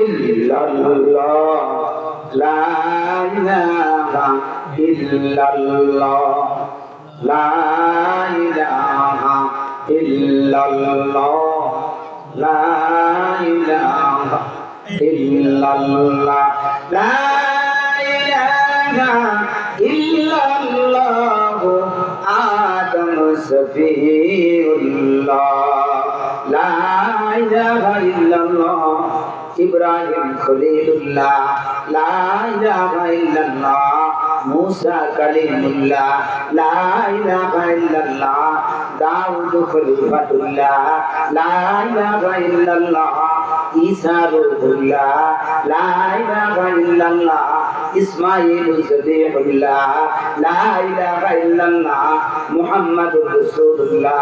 সবাই একটাই কলেমা ছিল, লা ইলাহা ইল্লাল্লাহ। জোরে বলেন সুবহানাল্লাহ। এই সূরা প্রথমেই তাওহীদ কলেমার কথা, এক আল্লাহ ছাড়া আর কোনো মাবুদ নাই। সুবহানাল্লাহ। আল্লাহুস সামাদ, আল্লাহ বেনিয়াজ, আল্লাহ মুখাপেক্ষী। এই দুনিয়ার সমস্ত মানুষ হইল মুখাপেক্ষী, একে অন্যের প্রতি নির্ভরশীল। আমরা আল্লাহর উপর নির্ভরশীল। আমি দীর্ঘ 30 বছর পর্যন্ত চাকরি করেছি। আমি 10 কোটির একজন হেড অ্যাসিস্ট্যান্ট। মাসে মাসে পাই পেনশন, আমার নাই কোনো টেনশন। পেনশন পাই, বোনাস পাই, বৈশাখী ভাতা পাই, আমি পাই পেনশন, আমার নাই টেনশন। এই জন্য আল্লাহ পথে এই একটু কথাবার্তা বলি, আল্লাহর ওয়াস্তে ওয়াজ নসিহত করি। আমার কাছে কোনো দরাদরি নাই। মানুষ জিজ্ঞাসা করে, হুজুর আমরা একটু প্রোগ্রাম নিতে চাই, কয়টা দেওয়া লাগবে? এমনি তওবা করেন, তওবা করেন, এগুলি জায়েজ নাই, হারাম সম্পূর্ণ। আজকে কোরআন বিক্রি হচ্ছে। এই সমস্ত বক্তাদের দ্বারা কখনো মাহফিল করাবেন না, হারাম হারাম। যারা কোরআন বিক্রি করে, আমাকে এত টাকা দিতে হবে, আমাকে হেলিকপ্টার দিতে হবে, আমাকে স্পেশাল গাড়ি উপহার নিয়ে তারপরে জিন্দাবাদ দিতে দিতে আনা লাগবে। হারাম, এগুলো হারাম শব্দ। যারা আল্লাহর ওয়াজকে ওয়াজ করতে চায়, কেমন ব্যক্তিদের দ্বারা ওয়াজ করাবে? মানুষ 10 জন হোক, 20 জন হোক, 100 জন হোক, যা হয় ওইটি দিন কায়েম হবে। ওই লক্ষ লক্ষ মানুষের প্রয়োজন নাই, টাকা দিয়ে বক্তা কেনার প্রয়োজন নাই। আপনিও হারামি করবেন, ওই বক্তা তো হারামি করতেই আছে। কথা ঠিক কিনা? ভাইরা আমার, বাবাজিরা, দীর্ঘ 30 বছর পর্যন্ত আমি চাকরি বাকরি করেছি। ভাইরা আমার, এই দিনের দাওয়াত দিয়েছি। আমি আমার বসের প্রতি নির্ভর ছিলাম। জজ সাহেব যখন যা বলতো সেইটা করা লাগবে, আমি তার মুখাপেক্ষী ছিলাম। একজন মহাজন, তার অধীনস্থ কর্মচারী যা আছে, মহাজন যা বলে সেটা শুনতে হয়। দুনিয়ার মানুষ কারো না কারো উপরে মুখাপেক্ষী। আমার সন্তান, আমার স্ত্রী আমার মুখাপেক্ষী। আমি রোজগার করি, আমি কামাই করি, তাদেরকে খাওয়াই, সুতরাং তারা আমার মুখাপেক্ষী। দুনিয়ার সমস্ত মানুষ কারো না কারোর উপরে মুখাপেক্ষী, কিন্তু আল্লাহ অমুখাপেক্ষী। আল্লাহ কারো কাছে ধার ধারে না। কথা ঠিক কিনা? আল্লাহ আল্লাহ অমুখাপেক্ষী। এটা আল্লাহর একটা গুণ। আল্লাহু গনিয়্যুন ওয়া আনতুমুল ফুকারা। আল্লাহ রাব্বুল আলামিন বলেন, আমি গনি, আমি অভাবমুক্ত। ওয়া আনতুমুল ফুকারা, তোমরা হইলা ফকির।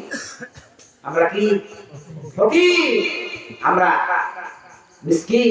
আমরা আল্লাহর কাছে চাই। জোরে বলেন সুবহানাল্লাহ। আল্লাহ কারো মুখাপেক্ষী না। আল্লাহ তাআলা যতগুলা আসমাউল হুসনা আছে, সুন্দর সুন্দর নাম আছে, তার মধ্যে একটা নাম আছে আল্লাহুস সামাদ। আল্লাহ মুখাপেক্ষী। আল্লাহ রাব্বুল আলামিন বলেন, ওয়ালিল্লাহিল আসমাউল হুসনা ফাদউহু বিহা ওয়াযারুল লাযীনা ইউলহিদুনা ফী আসমাই। আল্লাহ তাআলার অনেকগুলো সুন্দর সুন্দর নাম আছে। আল্লাহকে ওই নাম ধরে ডাক দাও। হুকুম করছে কিনা? আল্লাহর নাম হচ্ছে রহমান, রহিম, কারীম, জব্বার, কাহ্হার, রউফুর রহিম। এগুলি আল্লাহ তাআলার গুণবাচক নাম। আল্লাহ বলেন, আমার এই সুন্দর নামগুলি ধরে তোমরা আমাকে ডাক দাও। আল্লাহর কোনো কিছু করা লাগলে কারো ধার ধারা লাগে না। এই ঘরটা উঠাইছে একজন মিস্ত্রির, ঝর্ণা ধরতে হয়েছে। এই ঘরটা উঠাইছে বাজার থেকে কাঠ আনা লাগছে, লোহা আনা লাগছে, টিন আনা লাগছে। ওই দোকানদারের ঝর্ণা ধরতে হয়েছে, মিস্ত্রির ঝর্ণা ধরতে হয়েছে, যারা মিলে গাছ কাটায় তাদের ধর্ণা ধরতে হয়েছে। কিন্তু আল্লাহর কারো ধর্ণা ধরা লাগে না। ইযা ক্বাদা আমরান ফাইন্নামা ইয়াকুলু লাহু কুন ফায়াকুন। আল্লাহ যখন যা কিছু করার ইচ্ছা করেন, আল্লাহ রাব্বুল আলামিন বলেন কুন হয়ে যাও, সাথে সাথে হয়ে যায়। জোরে জোরে বলেন সুবহানাল্লাহ। সম্মানিত হাজিরিন, হযরত মারিয়াম আলাইহিস সালামের নাম আপনারা শুনেছেন, জানেন না? কার কথা বললাম? মারিয়াম। মরিয়ম কার মেয়ে? কি বলতে পারেন? কেউ বলতে পারেন না। আলহামদুলিল্লাহ। এই আমার বুড়া বাজান বলে দিয়েছেন, হান্না বিনতে ফাতুস তার মেয়ে, ইমরান আলাইহিস সালামের মেয়ে। ইমরান আলাইহিস সালামের মেয়ে বাইতুল মুকাদ্দাসের ইমাম ছিলেন মরিয়মের বাবা ইমরান আলাইহিস সালাম। মায়ের নাম হান্না বিনতে ফাতুস। কোন সন্তান সন্ততি নাই। ইমরান আসলামের বয়স হয়েছে 99 বছর, হান্না বিনতে ফাকুরের বয়স হলো 98 বছর। 99 বছরের বুড়া, 98 বছরের বুড়ি, কোনো বাচ্চা কাচ্চা নাই, আশা ভরসা ছেড়ে দিয়েছে। কিন্তু হান্না বিনতে ফাকুর ওই বৃদ্ধ বয়সের সময় আল্লাহর দরবারে ফরিয়াদ করেছেন। إذ قالت امرأة عمران رب إني نذرت لك ما في بطني محررا فتقبل مني إنك أنت السميع العليم الله আমার স্বামী বুড়া হয়ে গেছে, আমি বুড়ি হয়ে গেছি, সন্তান সন্ততির কোনো পসিবিলিটি নাই, কোনো সম্ভাবনা নাই, কিন্তু আপনার কাছে অসম্ভবের কিছু নাই। আপনি মরা গাছে ফুল ফুটাইতে পারেন। ও পরওয়ারদিগার, সন্তান যদি একটা দেন, ওই সন্তানের কামাই খাইতে চাই না, ওই সন্তানরা আপনার ঘরে দান করব, বাইতুল মুকাদ্দাসের খাদেম বানাইয়া দেব। জোরে জোরে বলে সুবহানাল্লাহ। মানত করা জায়েজ আছে, মানত করা জায়েজ আছে।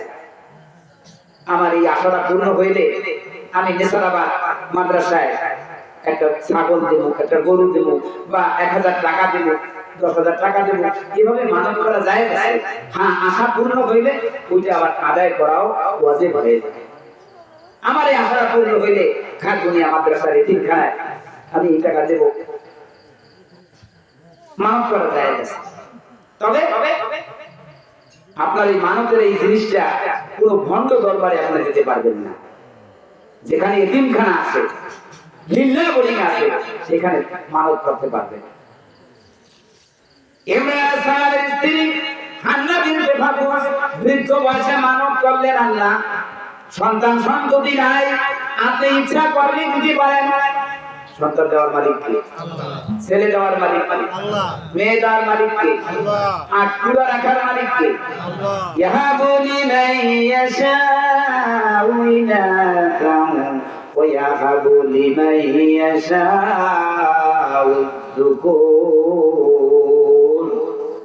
আল্লাহ আপনি যাকে ইচ্ছা পুত্র সন্তান দান করেন, আপনি যাকে ইচ্ছা কন্যা সন্তান দান করেন, আপনি যারে চান না ইন্না শানিয়াকা হুয়াল আবতার, ওই ব্যক্তি হয় নির্বংশ, লেজ কাটা আর পুরা। দেওয়ার মালিক আল্লাহ। মানব করেন, মানব আল্লাহ তাআলা পূরণ করলেন, বলেন সুবহান। মনে মনে আশা ছিল মসজিদ মাদ্রাসার খেদমত করে ছেলেরা, তারা করে, কিন্তু আল্লাহ তাআলা দেশে কন্যা সন্তান মাইয়া, তারপরে তো মানত অনুসারে ওই মেয়েকে ওখানে দান করতে হবে। জোরে বলেন সুবহান। হযরত মারিয়াম আলাইহিস সালাম পৃথিবীতে আসলেন, হান্না বিনতে ফাকুর আফসোস করে বলতে লাগলেন, ইন্নী ওয়াদাতুহা উনসা। ও পরওয়ারদিগার, মানত তো করেছিলাম, মনে মনে চিন্তা করেছিলাম ছেলে হবে, কিন্তু আমি তো মেয়ে সন্তান প্রসব করেছি। আল্লাহ তাআলা বলেন, ও হান্না বিনতে ফাকুর, আফসোস করো না, আফসোস করো না, ওই কন্যা সন্তান, এমন কন্যা সন্তান তোমাকে দিয়েছি, ওই মরিয়মের সমকক্ষ পৃথিবীতে কোনো পুত্র সন্তান হবে না, হবে না। বলেন সুবহান। সেই মরিয়মকে মানত অনুযায়ী বাইতুল মুকাদ্দাসে দান করা হয়। ওই ফিলিস্তিনের বাইতুল মুকাদ্দাস, ওই সময় ঠিক ওই বাইতুল মুকাদ্দাসের ইমাম ছিলেন মরিয়মের আপন খালু হযরত জাকারিয়া আলাইহিস সালাম। নাম কি? মরিয়মের খালুর নাম কি? জাকারিয়া আলাইহিস সালাম। মসজিদের পাশে হুজরাখানা, আরবিতে বলে মেহরাব, বাংলায় বলে হুজরাখানা। ওইখানে ছোট্ট মরিয়মকে রাখবেন, নামাজের দায়িত্ব পালন করিয়া ওই রুমের তালা খুলিয়া মরিয়মের যেখানে জানার দিত, আবার সংসারের কাজ বাজ করত। আবার নামাজের সময় হইল, আযান দিয়ে নামাজ পড়াইয়া আবার ছোট্ট মরিয়মের খোঁজ নিত। কুল্লামা দাখালা আলাইহা যাকারিয়া আল-মিহরাব ওয়াজাদা ইনদাহা রিজকা। যখনই জাকারিয়া আলাইহিস সালাম ছোট্ট মরিয়মের ঘরের মধ্যে ঢুকতেন, দেখতো তালাবদ্ধ রুমের মধ্যে হযরত মরিয়মের সামনে জান্নাতি খাবার দাবার, অমৌসুমী বেমৌসুমী ফল ফ্রুট। জোরে বলেন সুবহানাল্লাহ। আশ্চর্য, যেই মেয়েটার লালন পালন খাবার দাবার সবকিছু আমি জাকারিয়ার দায়িত্ব, কিন্তু এই তালাবদ্ধ রুমের মধ্যে তার সামনে এভাবে অমৌসুমী বেমৌসুমী খাবার দাবার ফল ফ্রুট কে দেয়? মরিয়মের কাছে খালু জিজ্ঞাসা করে, মারিয়াম আন্না লাকি হাদা, ও মরিয়ম এই খাবার দাবার কোথায় পাই না? ওই দুধের বাচ্চা ছোট্ট মরিয়ম জবাব দেয়, খালু জান হুয়া মিন ইনদিল্লাহ। খালু জান আল্লাহ রাব্বুল আলামিন জান্নাত থেকে হযরত জিবরাইলের মারফতে আমার রুমের মধ্যে পরিবেশন করে। জোরে জোরে বলেন সুবহানাল্লাহ। খাওয়ানোর মালিক কে? খাওয়ানোর মালিক কে? খাওয়ানোর মালিক কিন্তু চাকরি না, খাওয়ানোর মালিক কিন্তু জমা জমি না, খাওয়ানোর মালিক কিন্তু ব্যবসা বাণিজ্য না। যাদের চাকরি নাই, যাদের জমি নাই, ব্যবসা নাই, বাণিজ্য নাই, আল্লাহ তাদেরকেও খাওয়াইয়া পড়াইয়া রাখে। রাখে কিনা? রাখে। খাওয়ানোর মালিক কে? আমি যদি মনে করি আমার চাকরি আমারে খাওয়ায়, আমার ব্যবসা আমাকে খাওয়ায়, আমার জমা জমি আমাকে খাওয়ায়, তাহলে শিরক হয়ে যাবে। খাওয়ায় কে? আল্লাহ। আল্লাহ যে কোনো একটা মাধ্যম দিয়ে আমাকে খাওয়ায়, কিন্তু খাওয়ানোর মালিক কে? এই খাগুনিয়ার বর্তমান বিশ্বে সাদিকুর রহমান হুজুরে তালতলিতে মাহফিল, তখন আমি তার সবর সঙ্গী ছিলাম। তো হুজুর তো আগে গেছে, আমার কোন দিকে চাকরি আছে, 5টা পর্যন্ত ডিউটি করে তারপরে ঘুম দেয় দিছি টান। তালতলি বন্ধ করে যাইতে যাইতে মাগরিবের ওয়াক্ত হয়ে গেছে, আযান হয়ে গেছে, নামাজ পড়লাম। নামাজের পর হুজুরের ফোন দিই, হুজুরকে ফোন বন্ধ করিয়া হুজুর তো জিকির করে। এখন কোথায় যাবে? হুজুরের ফোন বন্ধ। এখন তালতলি বাজারে অনেকে জিজ্ঞেস যে এখানে খাগুনিয়া হুজুরের মাহফিল বানায়, কেউ বলতে পারে না। একজনে বলে যে ওই টিএনটি মসজিদের ইমাম সাহেবের কাছে যান, ওনার সাথে খাগুনিয়া হুজুরের সাথে ভালো যোগাযোগ আছে, হয়তো সে বলতে পারবে। আমি ওই ব্যাগটা কাঁধে লইয়া হাঁটতে হাঁটতে টিএনটি মসজিদের হুজুরের বাসায় গেছি। আমি ওখানে আদৌ চিনি না মাওলানাকে। যাইয়ে বলতেছি, ভাই আমি বরগুনা যশোরে চাকরি করি, যশোর মসজিদের ইমাম, হুজুরের সাথে আমার প্রোগ্রাম, হুজুরের মাহফিল কোনখানে, আমাকে পথ দেখাই দেয়। উনি পথ দেখাই দিলেই তো হয় না? কিন্তু উনি আমার ব্যাগটা আমার কাঁধে করে নিয়ে আমার হাতটা ধরিয়া ওনার ঘরে টাইম নেমে গেছে। আমি বললাম যে ভাই আপনি কি করেন? আমার তো হুজুরের জিকিরের পরই আমার বয়ান করতে হবে, আমার একটু জায়গাটা দেখাই দেন, রাস্তা কোনটা সেটা দেখাই দেন, কারণ আমি কথা কই না, আগে বয়। জোরে বলেন সুবহানাল্লাহ। তো ওই সামনের বারান্দায় বসলাম, ওখানে বসে ভিতরে যে মেহমান আছে কথাবার্তা হচ্ছে, এরা টের পায়, এবং ভালো খাবার দাবার যে পাক করছে ও ঘেরানো আসতেছে। জোরে বলেন সুবহানাল্লাহ।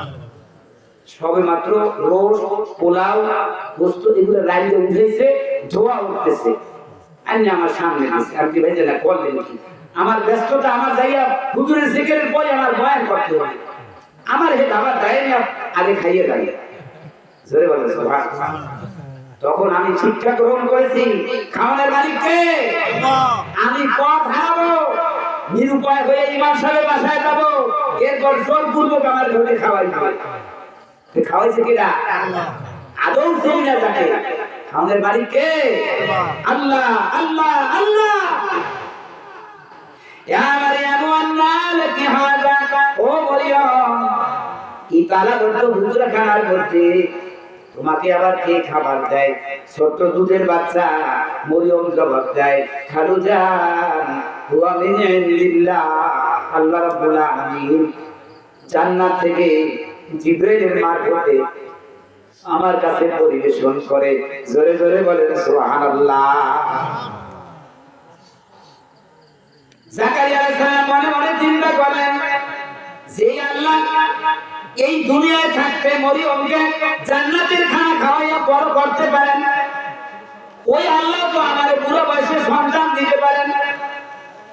ইমরান আলাইহিস সালাম জাকারিয়া আলাইহিস সালাম ভাই, ইমরানের স্ত্রীর নাম হান্না বিনতে ফাতুস, ওই বাগানে গেছে। আর জাকারিয়া আলাইহিস সালামের স্ত্রীর নাম ইউসা বিনতে ফাতুস।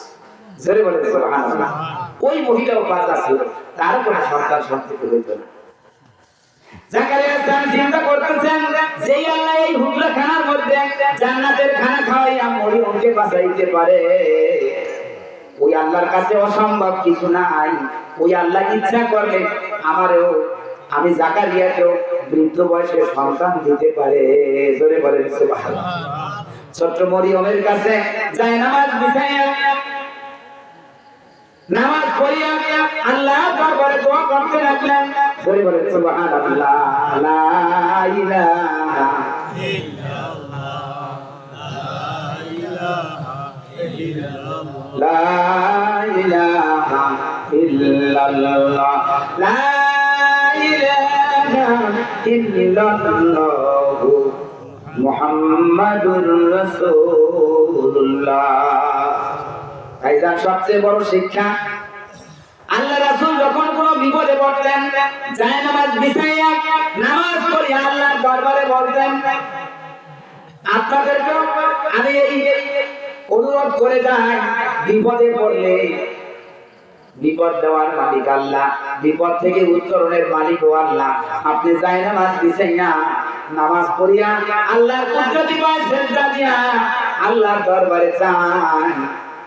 খোদা তোমায় ডাকতে জানি না, ডাকার মতন ডাকলে খোদায় কেন শোনে না। জাকারিয়া আলাইহিস সালাম ওই ছোট্ট রুমের মধ্যে মরিয়মের পাশে নামাজ বিছাইয়া নামাজ পড়িয়া আল্লাহর দরবারে সন্তান চাইলেন। রব্বি হাবলি মিন লাদুনকা যুররিয়াতান তাইয়্যিবা ইন্নাকা সামিউদ দুআ। জোরে বলেন সুবহানাল্লাহ। আল্লাহ, এই তালাবাদ রুমের মধ্যে আপনি মরিয়মকে জান্নাতের খানা খাওয়াইতেছেন, আপনার কাছে অসাধ্য কিছু নাই, আমার সন্তান সন্ততি নাই, আপনি আমাকে একটা নেককার সন্তান দান করেন। জাকারিয়া আলাইহিস সালামের দোয়া আল্লাহর দরবারে মঞ্জুর হয়ে গেছে। জোরে জোরে বলেন সুবহানাল্লাহ। ফায়াতুল মালাইকাতু ওয়া হুয়া কাঈমুন ইউসাল্লি ফিল মিহরাব। ফেরেশতা জিবরাইল আসলেন, হযরত জাকারিয়া আলাইহিস সালামকে সুসংবাদ দিলেন। জোরে বলেন সুবহানাল্লাহ। আন্নাল্লাহা ইউবাশশিরুকা বিয়াহইয়া। ও জাকারিয়া, তোমার দোয়া আল্লাহর দরবারে মঞ্জুর হয়ে গেছে, তোমাকে আল্লাহ তাআলা একটা সন্তান দিবে। নাম কি? আয়াতের মধ্যেই তো বললাম ইয়াহইয়া। ইয়াহইয়া আলাইহিস সালাম জাকারিয়া আলাইহিস সালামের ছেলে। আন্নাল্লাহা ইউবাশশিরুকা বিয়াহইয়া। জোরে বলেন সুবহানাল্লাহ। সুতরাং সবচেয়ে বড় শিক্ষা, কোন অভাবে পড়লে, কোন সংকটে পড়লে যাই নামাজের মুসাল্লা বিছাইয়া দেন, আল্লাহর কুদরতি পায়ে সিজদা দেন, আল্লাহর কাছে চোখের পানি ছেড়ে বলেন, সব সমস্যার সমাধান হয়ে যাবে ইনশাআল্লাহ।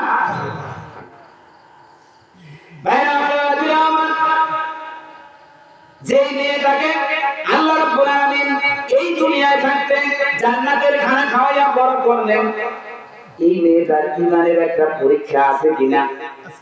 সুবহানাল্লাহ। মরিয়ম বড় হলে গোসল করার জন্য বাড়ি থেকে পূর্ব দিকে আগাইলেন। যেখানে পানি আছে সেখানে গেলেন গোসল করার জন্য। পর্দা খাটাইলেন, হাম্মাম খানা তৈরি করলেন। বিশেষ করে যারা আল্লাহওয়ালা হক্কানি রব্বানি তারাও কিন্তু পর্দার ভিতরে গোসল করে, পুরুষ হইতো। আর মেয়েদের জন্য যেটা ফরজ, গোসল করতে হবে হাম্মাম খানার ভিতরে, পর্দার ভিতরে গোসল করতে হবে। হযরত মরিয়ম গোসল করার জন্য হাম্মাম খানা তৈরি করলেন, চতুর্দিকে পর্দা দিয়া। তার মধ্যে গোসল করার জন্য যখন তিনি ঢুকলেন, আল্লাহ মরিয়মের ঈমানকে পরীক্ষা করার জন্য হযরত জিবরাইলকে যুবকের বেশে, একেবারে পাগলা যুবক, 18-19 বছরের যুবক, কত সুন্দর নাদুস নুদুস চেহারা, ওই পর্দার ভিতরে ঢুকিয়ে দিলেন। মরিয়ম তো জানে না এটা দুনিয়ার কোন যুবক না, এটা যে জিবরাইল। মরিয়ম তো কোনো গায়েব জানে না। মরিয়ম মনে করেছেন দুনিয়ার কোন যুবক তার সতীত্বকে হরণ করার জন্য তার রূপের মধ্যে ঢুকছে। সাথে সাথে মরিয়ম বলে ফেললেন, ইন্নী আউযু বিররহমানি মিনকা ইন কুনতা তাকিয়া। এই যুবক সাবধান, তুমি কেন আমার এই পর্দার ভিতরে তুমি ঢুকেছো? ইন কুনতা তাকিয়া, তুমি আল্লাহকে ভয় করো। জোরে বলেন সুবহানাল্লাহ। কোন মেয়ে যদি কোন যুবককে এই কথা সত্য করে বলে, এই যুবক সাবধান, তুমি আল্লাহকে ভয় করো, তুমি আমার সতীত্ব নষ্ট করার জন্য আমার কাছে ফেরো না, এমন কোন ছেলে নাই যে ওই সতী সাধ্বী মেয়ের কাছে যাইতে পারে। কথা ঠিক কিনা? তুমি খালি পোলাগো দোষ দাও, তোমার দোষ নাই। পর্দা রক্ষা করতে হবে, স্বাধীনতা রক্ষা করতে হবে। মরিয়ম আলাইহিস সালাম জিবরাইলকে বুঝতে পারে না, মনে করছে দুনিয়ার কোন যুবক। বললেন, ইন কুনতা তাকিয়া, আমি তোমার দুর্বিসন্ধি থেকে আল্লাহর কাছে পানা চাই, তুমি আল্লাহকে ভয় করো। সুবহানাল্লাহ। ঈমানি পরীক্ষায় মরিয়ম আলাইহিস সালাম পাস করলেন।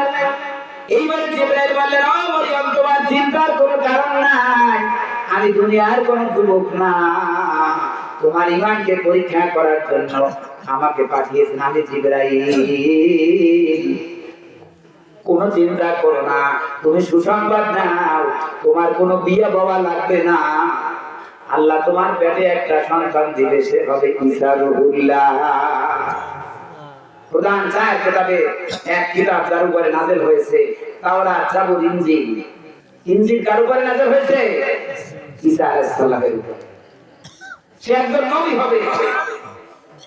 এই একজন নবী ব্যতিক্রম ধর্মী, যার মা আছে বাবা নাই, বিনা বাবায় আল্লাহ তাআলা দান করেছেন। জোরে বলেন সুবহানাল্লাহ। হযরত জিবরাইল আমিন মরিয়মকে একটা ফু দিয়া ওখান থেকে চলে গেলেন। মরিয়ম গর্ভবতী হয়ে গেলেন। জোরে বলেন সুবহানাল্লাহ। আস্তে আস্তে পেটের সন্তান বড় হতে লাগলো। মরিয়মের মাথার মধ্যে চিন্তা আসতে লাগলো, আমাকে বিবাহ দেওয়া হয় নাই, আমার বাচ্চা কাচ্চা হতে যাচ্ছে, আমি সমাজে কিভাবে মুখ দেখাবো? এই জন্য বাড়ি থেকে তিনি অনেক দূরে চলে গেলেন। এলাকার মানুষ দেখবে না আর বুঝবেও না, অনেক দূরে চলে গেলেন ওই গর্ভ নিয়ে। আস্তে আস্তে দিন যায়, ক্ষণ যায়, সন্তান বড় হতে থাকে, ডেলিভারির সময় আসতে থাকে। মরিয়ম নিজের এলাকা থেকে বহু দূরে চলে গেলেন, একটা পাহাড়ের উপরে আশ্রয় নিলেন, আর আল্লাহর দরবারে কান্নাকাটি করতে লাগলেন। প্রসব বেদনা শুরু হয়ে গেল। ইয়া লাইতানি মিতু ক্বাবলা হাযা ওয়া কুনতু নাসিয়াম মানসিয়া। সুবহানাল্লাহ। ইয়া লাইতানি মিতু ক্বাবলা হাযা, আয় আফসোস, আমি যদি মরে যাইতাম, আমার বাচ্চা কাচ্চা হবে, সমাজে আমি কিভাবে এটা দেখাবো? এই অবস্থা থেকে আমি যদি মরে যাইতাম। এই যে মরিয়ম বিলাপ করতেছে, কান্নাকাটি করতেছে, আফসোস করতেছে, আর হুদাস করতেছে, আল্লাহর কাছে এটা ভালো লেগেছে। আল্লাহ রাব্বুল আলামিন মরিয়মের ওই কান্নাকাটি, ওই কথাগুলো ওহী আকারে আমাদের কোরআনে নাযিল করেছে। বলেন সুবহানাল্লাহ। আল্লাহ তাআলা বললেন, ওই জিবরাইল যা আমার মরিয়মের এই বিপদের সময় তাকে সান্ত্বনা দাও। বলেন সুবহানাল্লাহ। বাচ্চা কাচ্চা হবে, ভয়াবহ পরিস্থিতি, জিবরাইল আমিন কাছে আসতে পারে না, তারও একটা পর্দার প্রয়োজন আছে। জোরে বলেন সুবহানাল্লাহ। হযরত জিবরাইল ওই পাহাড়ের নিচ থেকে ডেকে বলতেছেন, ফানাদাহা মিন তাহতিহা আল্লাহ তাহজানি قد جعل ربك تحتك سريا। ও মরিয়ম, চিন্তা করো না, তোমার বাচ্চা কাচ্চা হবে যাচ্ছে। এই মুহূর্তে ডেলিভারির সময় তোমার প্রয়োজন পানি। সন্তান সন্ততি হইলে মায়েরা একটু ক্ষুধার্ত হয়, দুর্বল হয়, তোমার খাবারের প্রয়োজন। ওই পাহাড়ের উপরে আল্লাহ রাব্বুল আলামিনের কুদরতে আল্লাহ ঝর্ণা প্রস্রবণ জারি করে দিয়েছেন, পানির ফোয়ারা জারি করে দিয়েছেন। বলেন সুবহানাল্লাহ।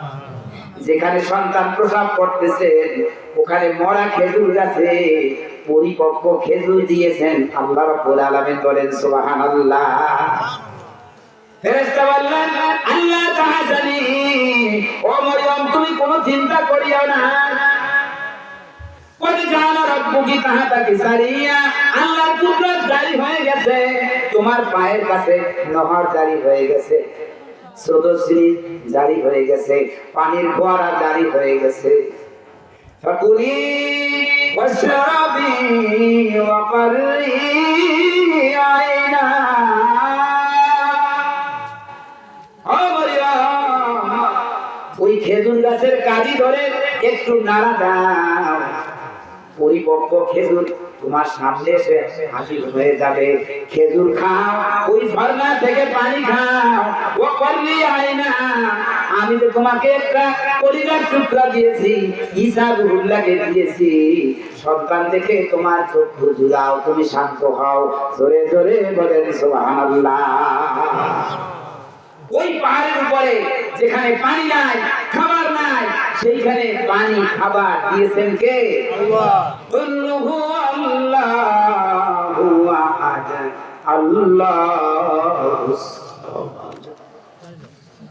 আল্লাহ মহাপক্ষী, আল্লাহ যা ইচ্ছা তাই করতে পারে। জোরে বলেন সুবহানাল্লাহ। লা ইলাহা ইল্লাল্লাহ,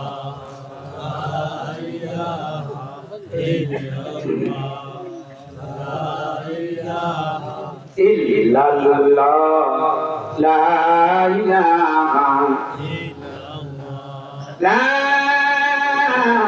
ilaha illallah, Muhammadur Rasulullah sallallahu alaihi wasallam। ভাই আমার, আল্লাহর উপর ভরসা করতে হবে। কার উপরে?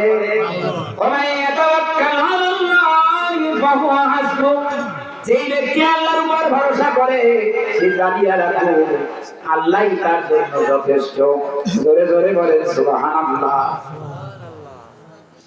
ইব্রাহিম আলাইহিস সালামের স্ত্রী হাজেরা সন্তান হইল। তার সতীন সায়রা বাদশার মাইয়া বলতেছে, ওই তোমার স্ত্রী হাজেরা ওই ইসমাইল ও বনবাসে দিয়া আমিও দেখতে পারবো না। এগুলি আল্লাহর কুদরত। ইব্রাহিম আলাইহিস সালাম বাধ্য হইয়া ছোট ইসমাইলকে আর হাজেরাকে কাবা ঘরের কাছে রাখলেন, যেখানে মানুষ নাই, খাবার নাই, গাছ নাই, কিচ্ছু নাই, আছে শুধু বালি আর বালি, পাহাড় আর পাহাড়। ওইখানে তাদেরকে রেখে ইব্রাহিম আলাইহিস সালাম আবার আল্লাহর হুকুমে চলতে লাগলেন। মা হাজেরা বলতেছেন, স্বামী, যেখানে মানুষ নাই, জল নাই, পশু নাই, পাখি নাই, গাছ নাই, পালা নাই, কিছু নাই, আছে শুধু পাহাড় আর পাহাড়, আছে শুধু বালি আর বালি, এমন একটা স্থানে রেখে আপনি কোথায় যান? ইব্রাহিম আলাইহিস সালাম কোনো কথাবার্তা বলেন। ইব্রাহিম আলাইহিস সালাম কোনো কথাবার্তা বলে না। আবার জিজ্ঞাসা করতেছেন স্বামী কোথায় যান, কোনো কথা নাই, কোনো কথাবার্তা নাই। এইবারে বলতেছেন স্বামী রে আপনি কি আল্লাহর হুকুমে যান? এইবারে ইব্রাহিম আলাইহিস সালাম মাথা নেড়ে বলতেছেন আমি আল্লাহর হুকুমে যাই। এইবার মা হাজরা নিশ্চিত হয়েছে আল্লাহর হুকুমে যখন যায় তখন আমরাও আল্লাহর ছত্র ছায়ায় আছি, আল্লাহ আমাদের নষ্ট হতে দেবেন না, কষ্ট দেবেন না, সবকিছু ব্যবস্থা করবে আল্লাহ। ومن يتوكل على الله فهو حسبه, যে ব্যক্তি আল্লাহর উপর ভরসা করে সে জানিয়ে রাখো আল্লাহই তার জন্য যথেষ্ট। ছোট্ট ইসমাইলের পানির পিপাসায় মুখ শুকিয়ে গেছে, কোথায় পানি পাবে? মা হাজেরা কতক্ষণ সাফা পাহাড়ের উপরে উঠে মারোয়ার দিকে তাকায়, মনে হয় যেন পানি চলতেছে। পিচ জ্বালাই রাস্তা, যখন রোদ পড়ে সূর্যের আলো পড়ে পিচ জ্বালাই রাস্তা দেখবে দূরে মনে হয় যেন পানি চলতেছে, কিন্তু ওইখানে গাড়িতে যখন পুষে যাইবে দেখবেন যে ওই পানি নাই। কি ঠিক কিনা? পাহাড়ের উপরে যখন সূর্যের আলো পড়ে দূর থেকে চিক চিক চিক চিক করে মনে হয় যেন পানি আছে ওখানে। এই মনে করেন কাবা ঘর, দক্ষিণ পূর্ব কোণে সাফা পাহাড়, উত্তর পূর্ব কোণে মারোয়া পাহাড়, এর মাঝখানে প্রায় আধা কিলোমিটার দূরত্ব। মা হাজরা সাফা পাহাড়ের উপরে উঠিয়া মারোয়ার দিকে তাকায়, মনে হয় যেন পাহাড় আছে, পানি আছে। ওই মারোয়া পাহাড়ের দিকে দৌড় দেয়, আবার মারোয়া পাহাড়ে যাইয়া কোনো পানি পায় না, পাহাড়ের উপরে উঠিয়া আবার সাফার দিকে তাকায়, দৌড় দেয় সাফার দিকে, সেখানেও কিছু পায় না। এইভাবে যে মা হাজরা পানির জন্য 7 বার দৌড়াদৌড়ি করেছে, এই যে পানির জন্য চেষ্টা করেছে, বান্দার চেষ্টা যেখানে শেষ আল্লাহর রহমত সেখান থেকে শুরু। জোরে জোরে বলেন সুবহানাল্লাহ। আপনি আপনার রিজিকের জন্য চেষ্টা করে, বরকত দেওয়ার মালিক কে? আপনার চেষ্টা যেখানে শেষ হয়ে যাবে আল্লাহর রহমত ওখান থেকে শুরু হয়ে যাবে। জোরে বলেন সুবহানাল্লাহ। মা হাজরা 1 নয় 2 নয় সাফা মারওয়ার মধ্যে 7 বার দৌড়াদৌড়ি করছে। আল্লাহর কাছে বড় ভালো লেগেছে, আল্লাহ তাআলা বিধান করে দিলেন ও দুনিয়ার মানুষেরা, হজ করতে হইলে আমার বান্দি হাজরা সাফা মারা পাহাড়ের মধ্যে দৌড়াদৌড়ি করেছে, তোমাদেরকেও দৌড়াতে হবে, তা না হলে হজ পরিপূর্ণ হবে না। কথা ঠিক কিনা? হজ করতে গেলে সাফা মারা দৌড়াতে হয় কিনা? এটা মা হাজরা সুন্নাত। জোরে বলেন সুবহানাল্লাহ। যখন 7 বার পূর্ণ হয়ে গেল, এরপরে তাকে দেখতেছে ছোট্ট ইসমাইলের পায়ের আঘাতে পানির ফোয়ারা জেগেছে। বলেন সুবহানাল্লাহ। ইন্নাস সাফা ওয়াল মারওয়াতা মিন শাআইরিল্লাহ,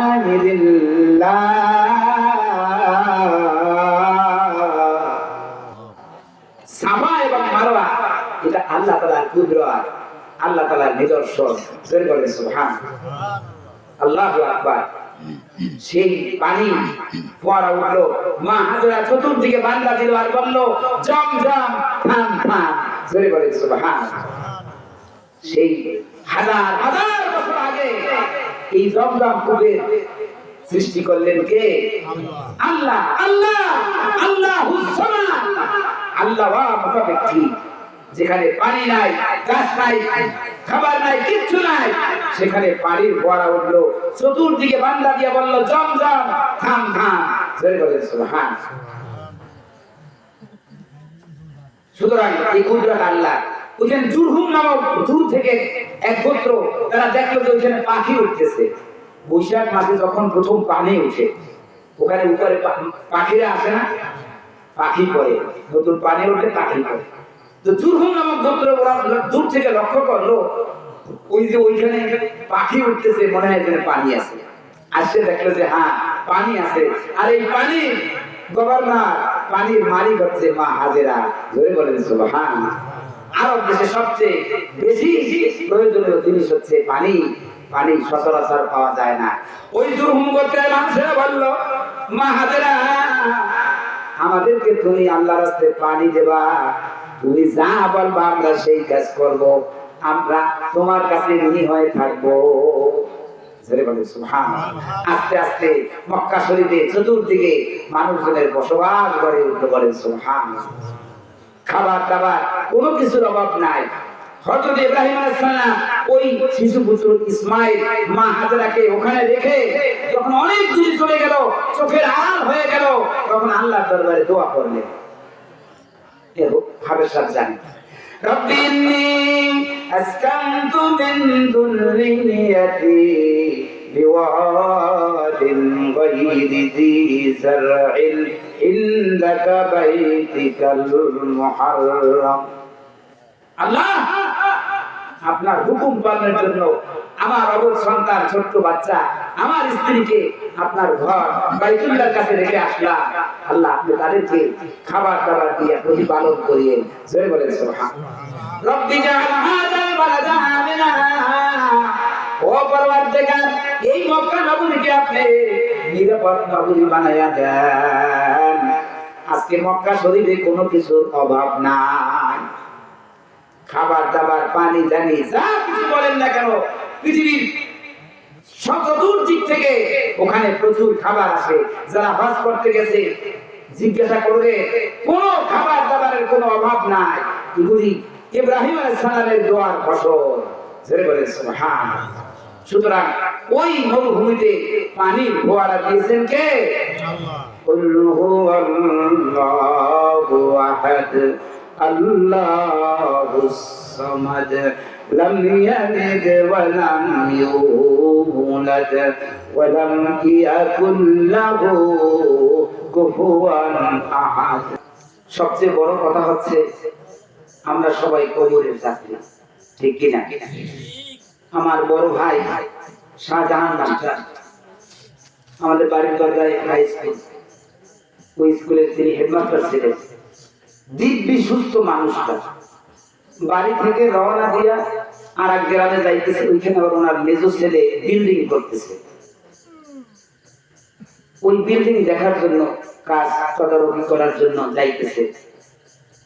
মাঝখানে যখন গেছে, এই দুই গ্রামের মাঝখানে যখন গেছে, মালাকুল মউত আজরাইল এসে বলতেছে, মাস্টার সাহেব থামেন, অনেক করছেন, স্টপ, থামেন।